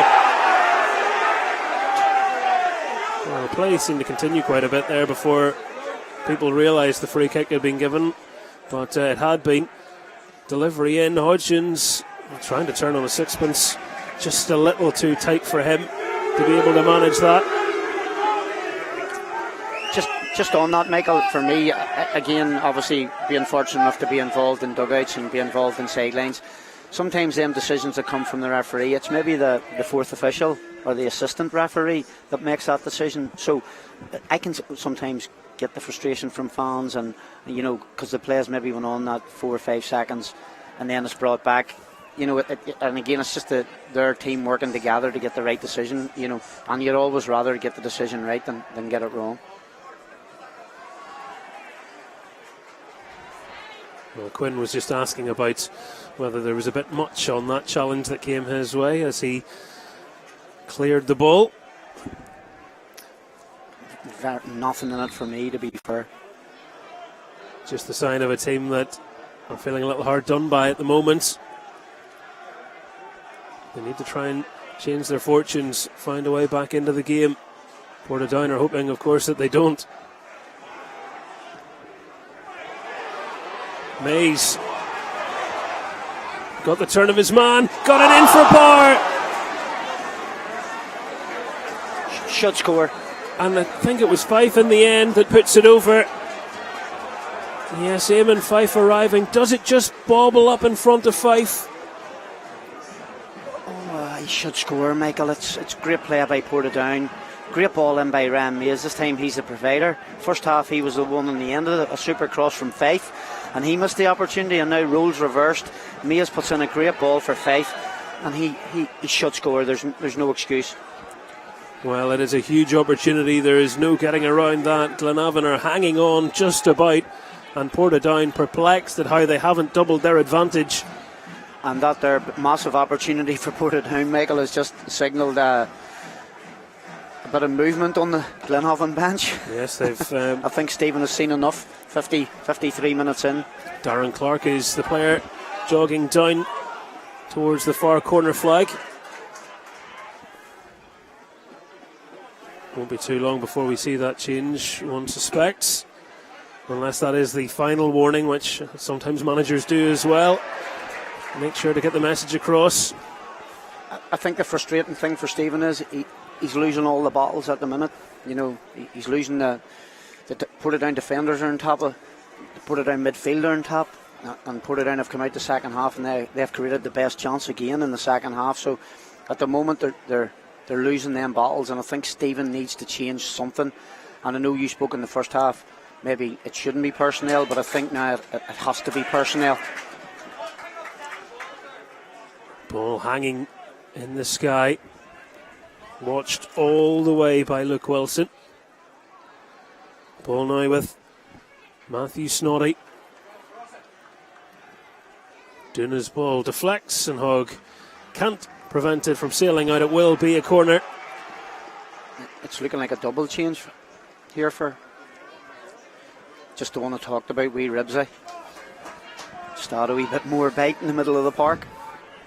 We will do that. Former Portadown man as well, Robbie Garrett. Those changes not happening just yet. Glenavon taking the corner short. Malone winds up and shakes the frame of the goal. Oh, it stayed hit, and Hogg was rooted to the spot as it came past him. The pin to the post. From the corner, it's a brilliant routine from Glenavon, a brilliant corner routine, and it's an unbelievable strike from Jack Malone. And as you say, Aaron Hogg is rooted to the spot. He's beat all ends up. Well, I'm sure we'll see that one back in a moment, but we'll keep our eyes on the changes first, as Isaac Bird and Matthew Snoddy are the players who are coming off to allow Darren Clark and Robbie Garrett to come on. So a double change, just as you had said, for the Lurgan Blues as they try and get themselves back in this game. It'll be what he'll do there, having seen Glenavon before, is he'll put Clark out wide on the right. He'll move Campbell in to the 10 role to be more involved in the middle, and he'll just drop Garrett inside alongside Malone. He'll keep the same formation, but he'll just move the personnel around. Well, it does again go to show you how quickly something can change. That was so nearly a moment of real inspiration, but they're flying forwards here, and well, Luke Wilson, as he stumbles there, does very well to make sure that he wins the ball and doesn't end up fouling his man. Glenavon look to have a bit more life about them now. That effort's just give them a wee bit of a lift. It just, as you said, Michael, it just takes something like that to give you that wee bit of a lift, a wee bit of a spring in your step, get the crowd behind you. And lift at the sizable support that Glenavon have in this stadium as well, because they've been struggling to find things to sing for. They've been second best a lot of this match, but signs of things improving for them.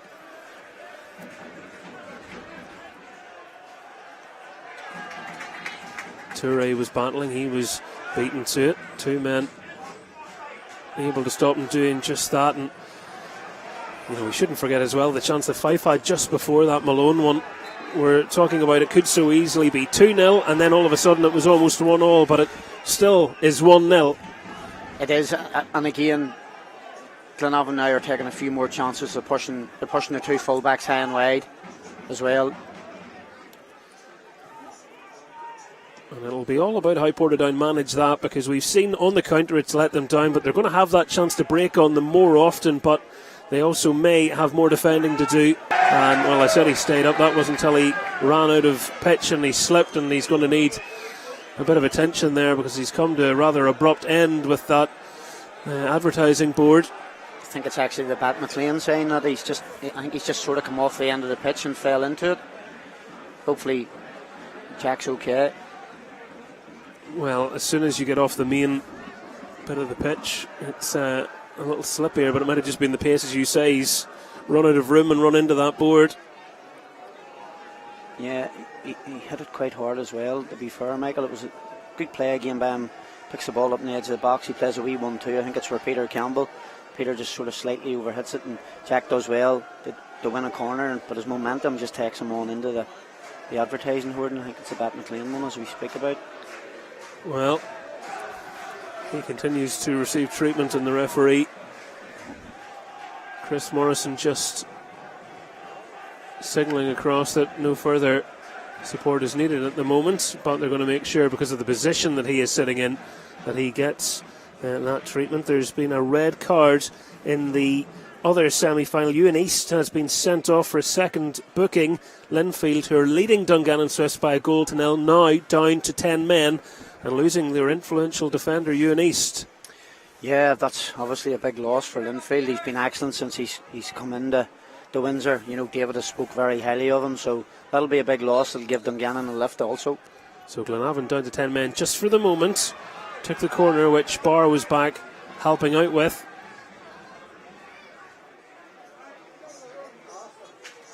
They're going to have another one. They can keep the players from the back forwards.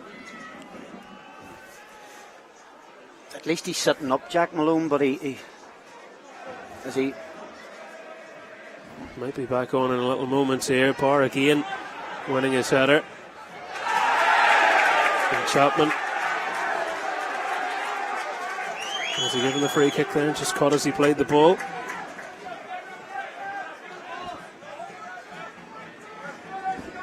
Well, we've just come past the hour mark. Portadown still holding on to that lead that they got from the spot.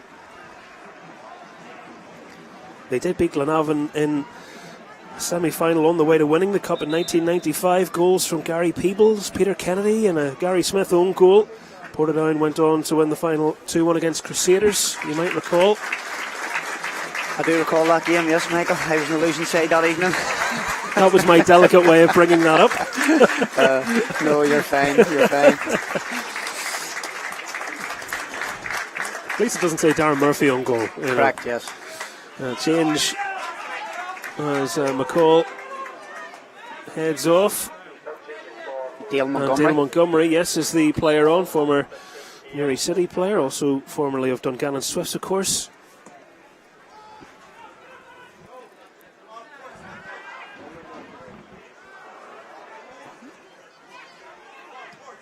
Like for like, do you think, or is there a bit of a change there in terms of what he's wanting Dale to do?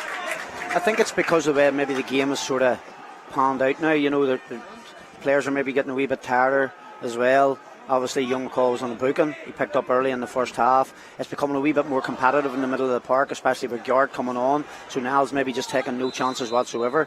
Dale will just sit in front of the back four. He'll protect more than trying to get forward. So I wouldn't say it's a negative change. I would say Niall's just maybe looking at the way the game's going at present, and he's not, he's not leaving anything to chance, and he's just taking the midfield player out of the equation who's on the booking.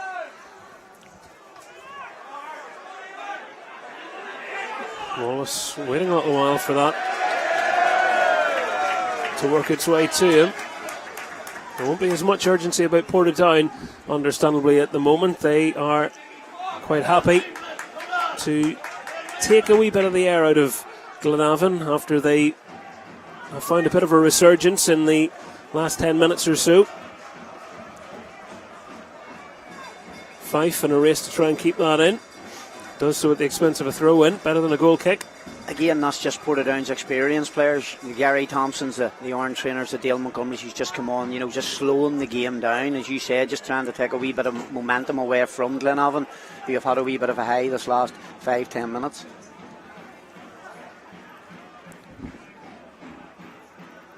Huge 27 minutes remaining of normal time.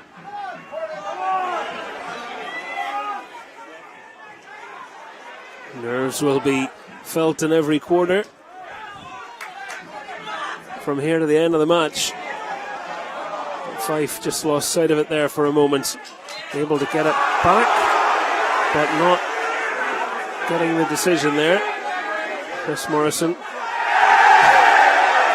Oh dear, well, that is a free kick. They did take it. I don't think I've seen one like that before, but there we are. Russo. Mays back with Russo. Lost it momentarily under his feet, but he's done well to dig out the cross. Toure arrived in at an awkward height for him. And Portadown, are they able to find a killer pass? Fife just popped up off of him, and the proverbial forwards challenge gives Glenavon a route out of dodge. It does, and again, Orange Trainer has just knocked the ball away. He's very, very fortunate. Orange Trainer's done, obviously the tackle from behind where he cynically brought a player down, and now he's just kicked the ball away. He's been very fortunate, Orange.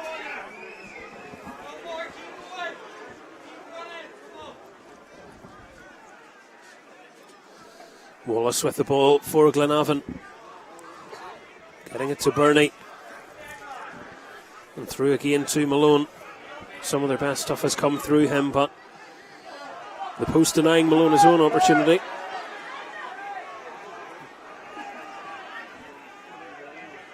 He is now wearing the number 40 after that injury, which I presume there was maybe a reason to change the shirt then as well.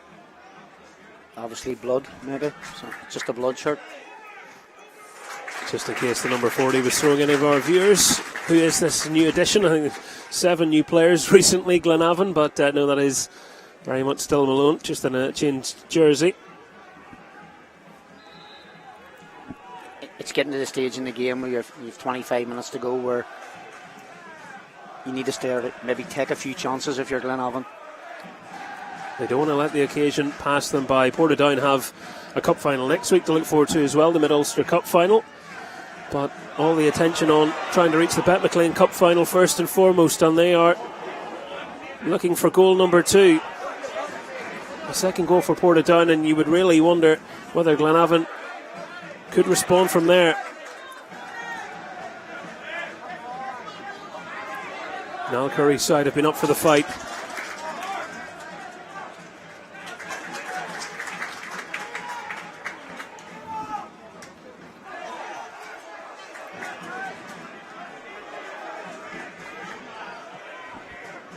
Luke Wilson wanting Barr to stretch out wide and get that one. It's still in play. Won by Mays. Niall Quinn dealing with that very well, and the little touch has actually nearly helped Glenavon out somewhat. It has indeed. Again, it's Malone who's trying to be the driving force for Glenavon, Michael, as you spoke about. He's the one player in there that's just trying to get the game, by the scruff of the neck and try and drive Glenavon forward. And try and break the monotony of predictable passes. It's with Burney. And talk about trying something less predictable. Burney from 20 yards. And centre half scores a 30-yard screamer to get his team back into it, and then 7 minutes into added time scoring the winner. The stuff of dreams, but Callum Burney not able to replicate any such screamers there. No, just a wee bit off target.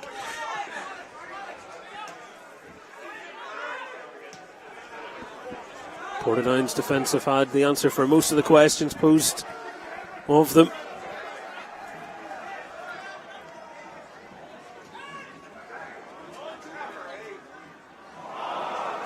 I think it's a good quiz question. I'd love to know, is there anybody else in your position, Darren Murphy, that has played for all 4 of our semi-finalists? I'm not sure. I did speak about it earlier today. I said, look, I've been very fortunate in my footballing career, especially my playing one. I've been fortunate in my managerial and coaching career, but in my playing career I've been very fortunate, and to represent, obviously it was a short spell. I put it down as a senior player, but all my junior football and boys club football was put it down, and obviously come to Mourneview and Linfield and Dungannon. I've been a very, very lucky boy, and it's something I'm very thankful for.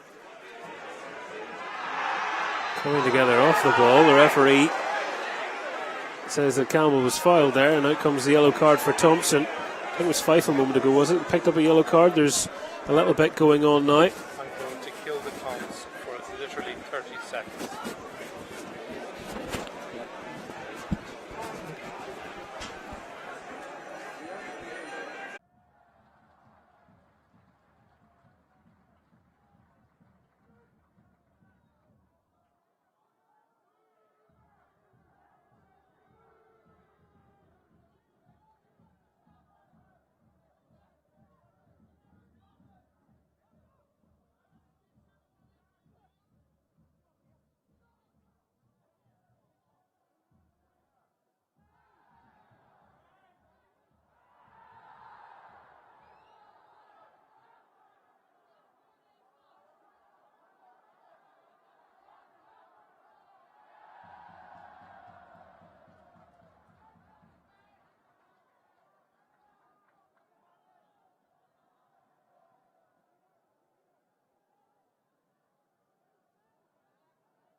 One, two, three. Hello, hello, hello.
1-0, Portadown still lead, and a man down here for the moment as well.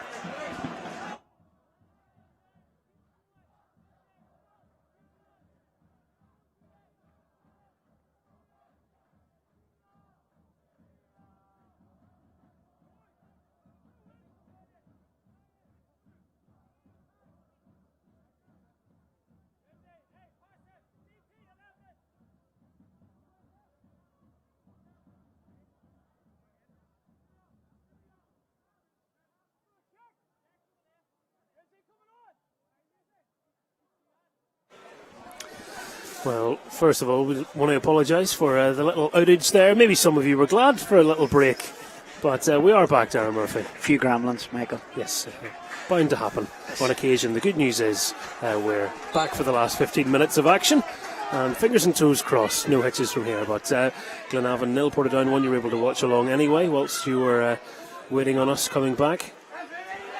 Someone thought, given the weather, I'd maybe gone and started the car early. Hey, you're just clearing the windscreen, maybe. It did let me have a swig of my cup of tea, which they very kindly brought me a little while ago, and I was just staring at. But all things considered, it isn't as cold as I thought it was going to be. No, certainly not. It's quite mild, as you say, Michael. It's another thing I've always wondered, if you didn't drink tea or coffee, what would you drink in these cold evenings when you're I have no idea. spoiled? Wilson winning his header.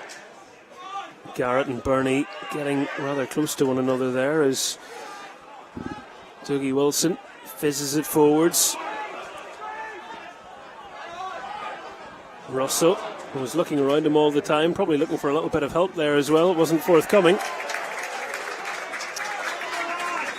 It's getting to that state, yep, here. Young Latifa coming on. Yeah, chance to see Lido Latifa, someone that his manager Steve McDonald's admired for quite a while from his Warren Point days. Spent the last couple of seasons in Norway playing his football and arrives here in a short-term deal, at least initially, until the end of the season. Yeah, again, he's a player I would know myself as well. I actually have his brother on loan from Bohemians at Finn Harps this year, Chris. Chris is a wide player, a bit like the brother there. So it'll be interesting to see how he does, because I do know he's a player that Stephen has admired for quite some time. And Chris Morrison just jogging alongside Kenny Kane there to make sure there was no afters. Linfield 2-0 up now. Kyle McLean with his second of the match, so the 10 men of Linfield look like they could be on their way to the final on the 10th of March, and at the moment it's going to be Portadown that meet them there. It's been like a new signing for Linfield to have Kyle McLean back, after the serious injury that he had. Again, Linfield have serious injuries, but the one thing I admire about David Healy is he just gets on with his job, doesn't he? He just does his job. And well, Glenavon getting into the box. Latifa almost getting involved right away there. It was a dangerous looking chance that they created, but Portadown doing enough to clear their lines, but they have a corner kick to deal with now. They do. I always feel a wee bit sorry sometimes for the Glenavon centre forwards that come along to try and play here when you're filling the boots of Gary Hamilton and Glenn Ferguson and Jeff Ferris and so many great players down the years, McBride, McCoy. It's Glenavon have been blessed with such wonderful attacking talent. They'll take a goal now no matter how it comes about. Time running out for them. 12 minutes to go. Toure able to deal with that before Kane could get it, but the kick comes straight back to Portadown. And Campbell is a little clumsy there, catching Thompson, and the frustration can be felt all the way across here from that Glenavon bench, can't it? I will just, as we watch it back here, Mark Russell just slips the ball to Gary Thompson. That's what you call years of experience. It's just that's all it is. He buys his team a free kick. Well, they're going to make their final change here. It has to be Pendergast. Yeah, third stoppage. that they've used, and it is getting Stephen Taggart on. So Hodgson's off, Taggart is on, and Latifa will be the main man in attack. I find it strange that he hasn't brought Pendergast on. He had scored a few goals for Stephen too, and Stephen first came into the job. Maybe he's carrying a knock, something we don't know, Michael. And Garrett lost the ball there, put Toure into a bit of a precarious position, and Toure ceding possession. And the referee was looking to see whether Kane could get the ball. He wasn't able to, and he's given the free kick here for that challenge.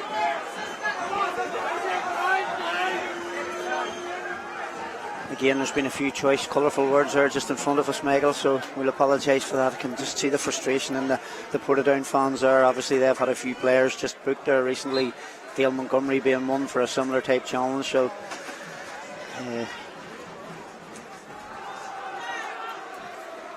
Well, the free kick might well be the right foot of Ryan Mays. Trainer is there as well.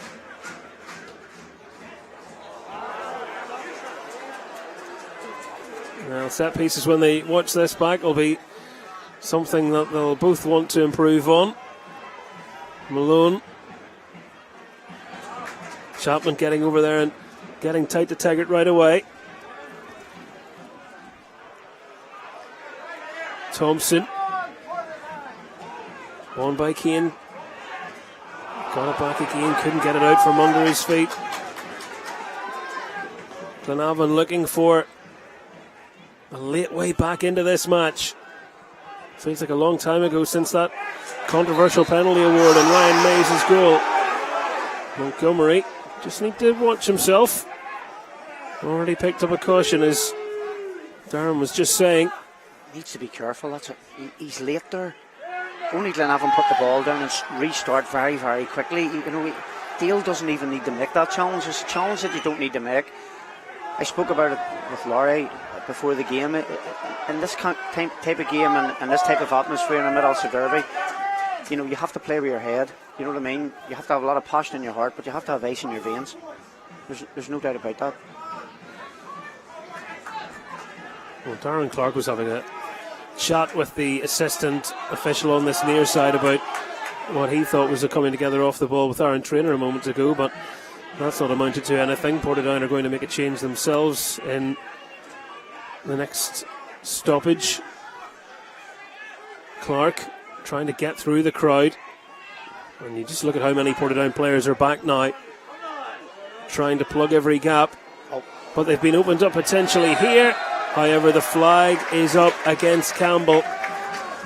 It's wonderful play from Glenavon, but let's give Portadown a lot of credit. They've kept their back line, they've kept a good line.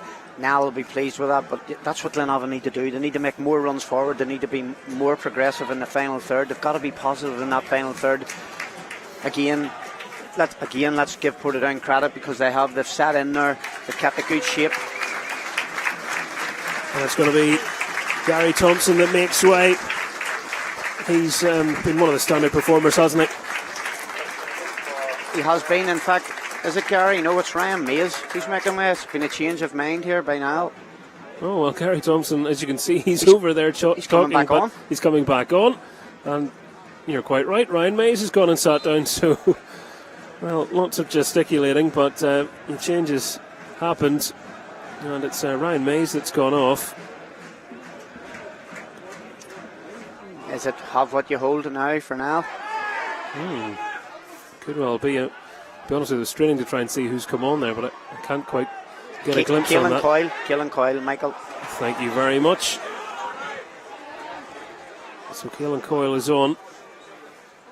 And I wonder what prompted that little change. Maybe Thompson was just going over for a bit of a tactical rejig to try and understand how things were going. Campbell's caught from behind there. It's a free kick. And it's an area that Glenavon will fancy their chances from, to try and test Aaron Hogg. It's definitely in a good area, and that boy Jack Malone, who has scored quite a few dead ball set pieces, free kicks this season. He certainly has. I was here watching a game the day they played Crusaders, and he scored from nearly 35 yards. It was a day Johnny Tuffy probably didn't want to remember as a good Crusaders goalkeeper, but he definitely has this in the locker, Jack Malone. Well, he's hit the post in this half. He is now trying to go one better. Glenavon needs somebody to step up for them. It is Malone, and it's wide of the post. Tug comfortably watching it breeze wide. Dungannon Swifts have pulled a goal back in the game at Stangmore. It's now Dungannon Swifts 1, Linfield 2. The 10 men of Linfield, remember, and Joe Moore with the goal for Dungannon Swifts. So could be a grandstand finish in that one. The one thing that Dungannon have done very well this year, score goals in the final 10 minutes of games, in the final 5 minutes of games. You think back to the Larne game at the very start of the season. Remarkable. 4 each. Remarkable indeed, Michael. So plenty to play for in both games. Well, that's something Rodney McAree's got right, hasn't he? I mean, they've been scoring so many more goals this season. They've been really showing that threat about themselves.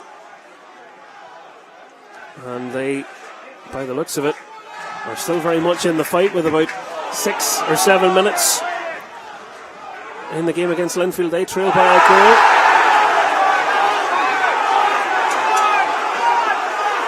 Bernie is already on a yellow card.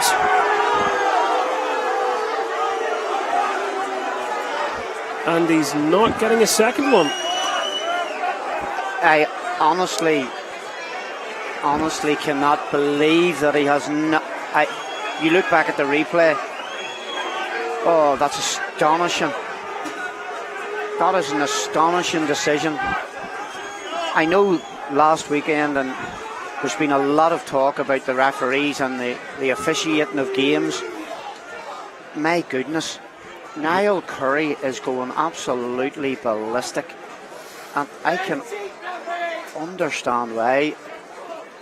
Well, that is quite an unusual decision. It's not a great free kick from Dougie Wilson. Not a threat to the keeper, but already on a yellow card. As soon as he makes that challenge, you're expecting to see another yellow and a red come out. Michael, I've absolutely no idea why the official tonight does not give a second yellow and a red card for that challenge. Caelan Coyle has went past him in the final third, 22-23 yards out. It's a foul. There's no malice in it. It is a foul. It's a yellow card, and there's absolutely no doubt it's a yellow card. Oh, they're through. Kenny Kane in on goal. Brilliant save from Byrne. Spreads himself well. And Fife snatching at the opportunity. And what's interesting here is Callum Burney steps out of that challenge. He's the one that he goes past. Callum Burney takes a step to the side out of that challenge to allow Kenny Kane through on goal, because he knows he's fortunate enough to be on the pitch. It's an excellent save from the goalkeeper. You're right, Burney knew he was in all kinds of trouble. Didn't want to tempt fate. And Portadown, when they look back through their chances, will not want to be left ruining any of them. They've had a tap-in from a couple of yards that they sent over the stand from Fife. They've had that one-on-one. And that's just a couple that quickly spring to mind. Yeah, the Ryan Mays one as well in the first half. Some wonderful chances inside the 6-yard box. They have had chances. Again, that's an unbelievable chance there for Kenny Kane. Well, goal kick, the verdict there. Just a couple of minutes of normal time remaining, and I tell you what, you can really feel the nervousness now from everybody, can't you? Because everyone's on edge, not just wanting every decision, but Portadown fans know they are nearly there now, and Glenavon fans have been impatient for some time, and you can understand why, but especially now, knowing that it's now or nothing.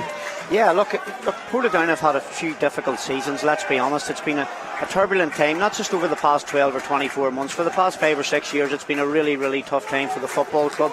The one thing that they've always had, they've had a really loyal band of supporters who have stood by them through thick and thin, through the promotions, through the relegations, as they break again here with Fife. Yes, Fife has it. And he's caught as well. And every challenge on a Portadown player will be like music to their ears when they're getting free kicks. It allows them to count the time down. And it's just a pure excitement, Michael, from the Portadown supporters. You know, they've been starved of that success. Look, yes, winning the championship and coming back up into the Premier Division is fantastic and all that, but to get that Senior Cup final, you know, lots of these Portadown fans in here, you know, probably thought that was going to be a long time away. At the moment, as you say, Michael, they're 1 minute away from the 90 and whatever the fourth official decides to hold up on the famous board. Well, they're not letting Glenavon out at the moment. Garrett using everything in his ability to try and wrestle his team back into this game. Remember, a leveler would send us to extra time, but there's an element around this where you wonder if Glenavon have it in themselves tonight. They haven't been able to rise to the occasion, and Niall Curry, who led Ards to the League Cup final back in 2016, remember, they weren't victorious in the final, but a great achievement to take a team outside of the top tier to the final, is about to do it again with Portadown.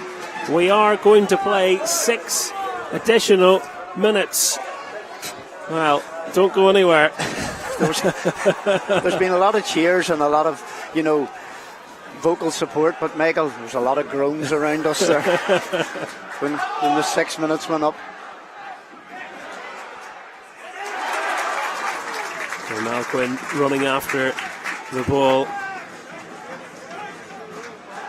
This match, there's so much to pick apart afterwards, really, isn't there, from the game? It's a fair few amount of talking points, but the most crucial thing is Portadown have scored once and Glenavon haven't.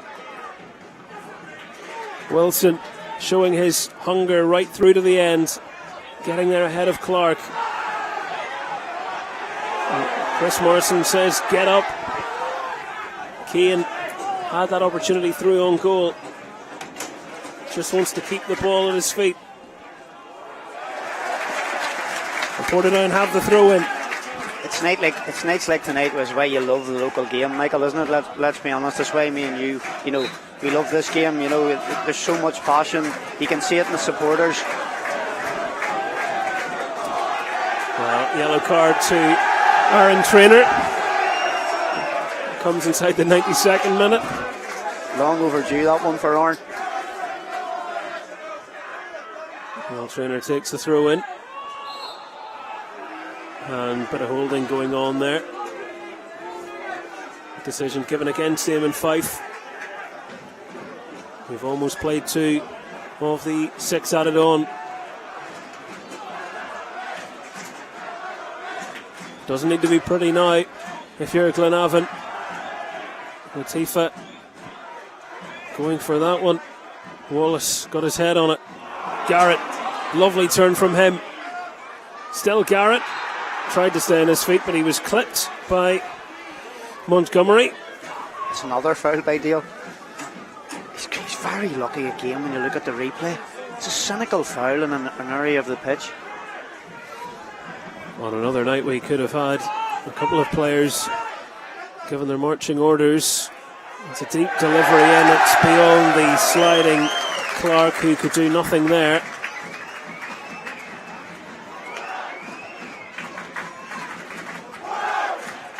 And Aaron Hogg, I think that's where a wee bit of wisdom from him comes in. Portadown fans won't mind that, it'll infuriate anyone of a Glenavon persuasion. No, it certainly will.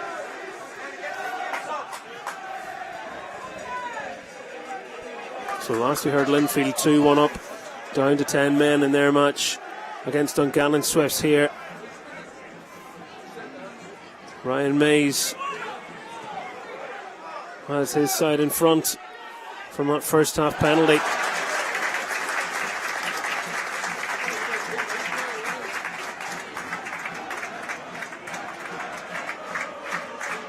Hogg looking to see what's up there, and I have to say, you know, 4 players across the front line for Portadown in the 94th minute of a game where they're 1-0 up. You have to give Niall Curry credit. You certainly do. I'm always a great believer in that myself. I think it's easier to defend from the front than it is to sit in and try and defend, you know. And to be fair to Niall, they're still trying to close the ball down.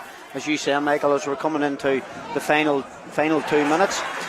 They're still trying to close that ball down to prevent Glenavon from putting the ball into their box, and that's credit. Chapman bravely going in there, getting in ahead of Taggart. And they're trying to find the icing on the cake.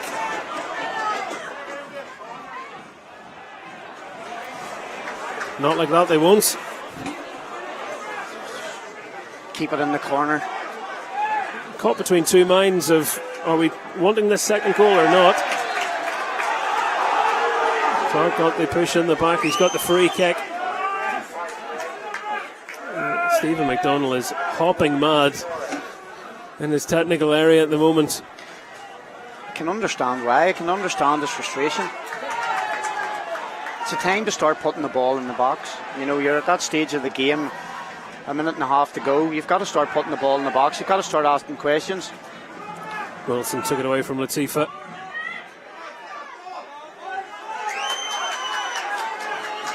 Garrett trying to quarterback it.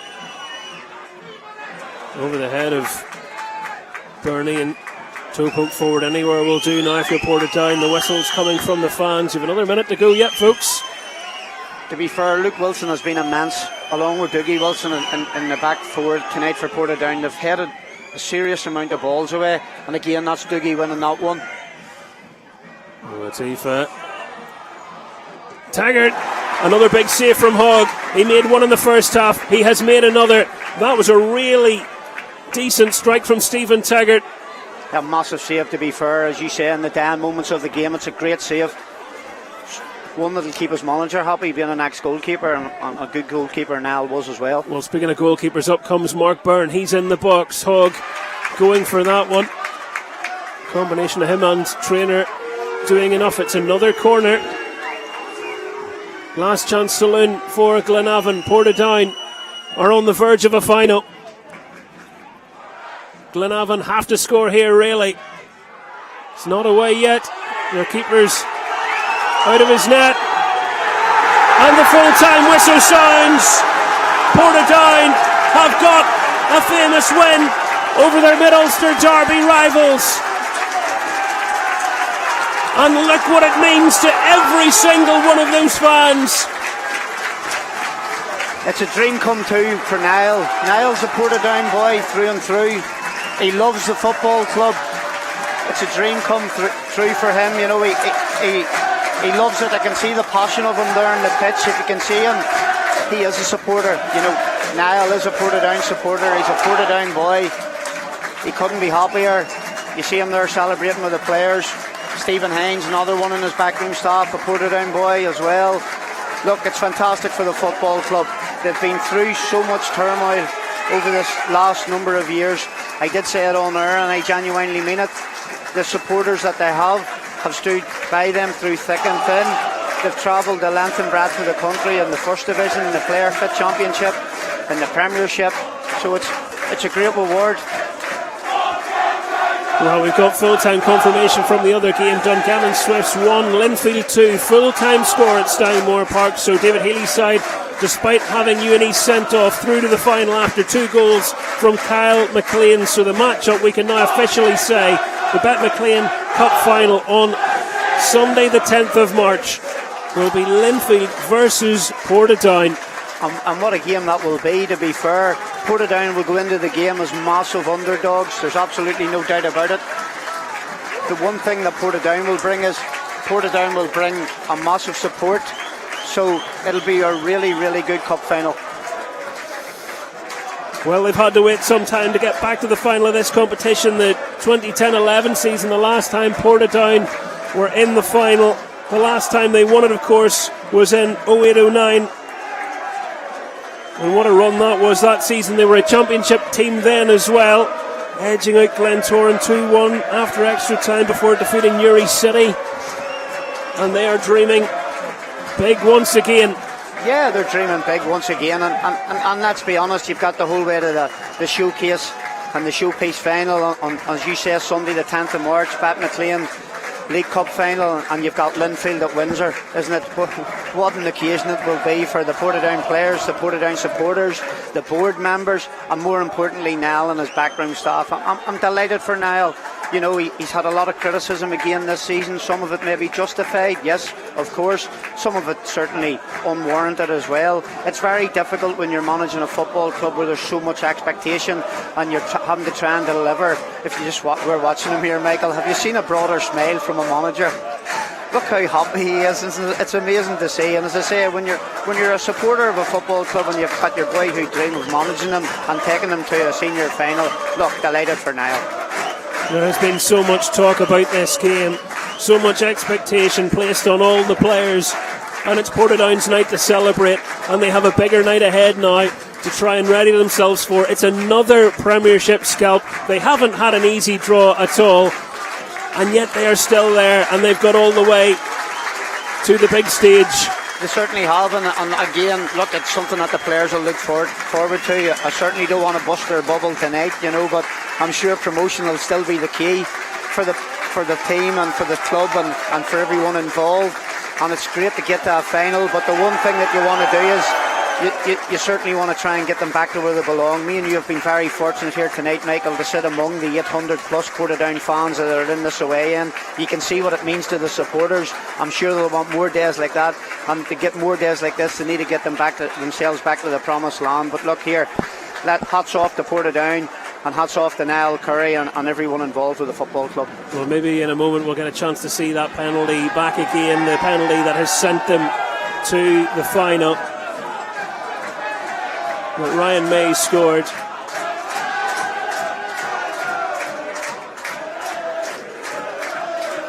As players get over and get their selfies and high fives from supporters. Yeah, there's no doubt. Well, let's have a look at that all-important penalty once again. This was the sole goal from the game. And I'm sure the debate will rage on about the awarding of the penalty, but Ryan Mays, under big pressure, once again had the answer. Yeah, he didn't. He's maybe trying to prove a point to the manager, Niall. He hasn't been in the team this last 2 weeks after Niall's new signings in the January window.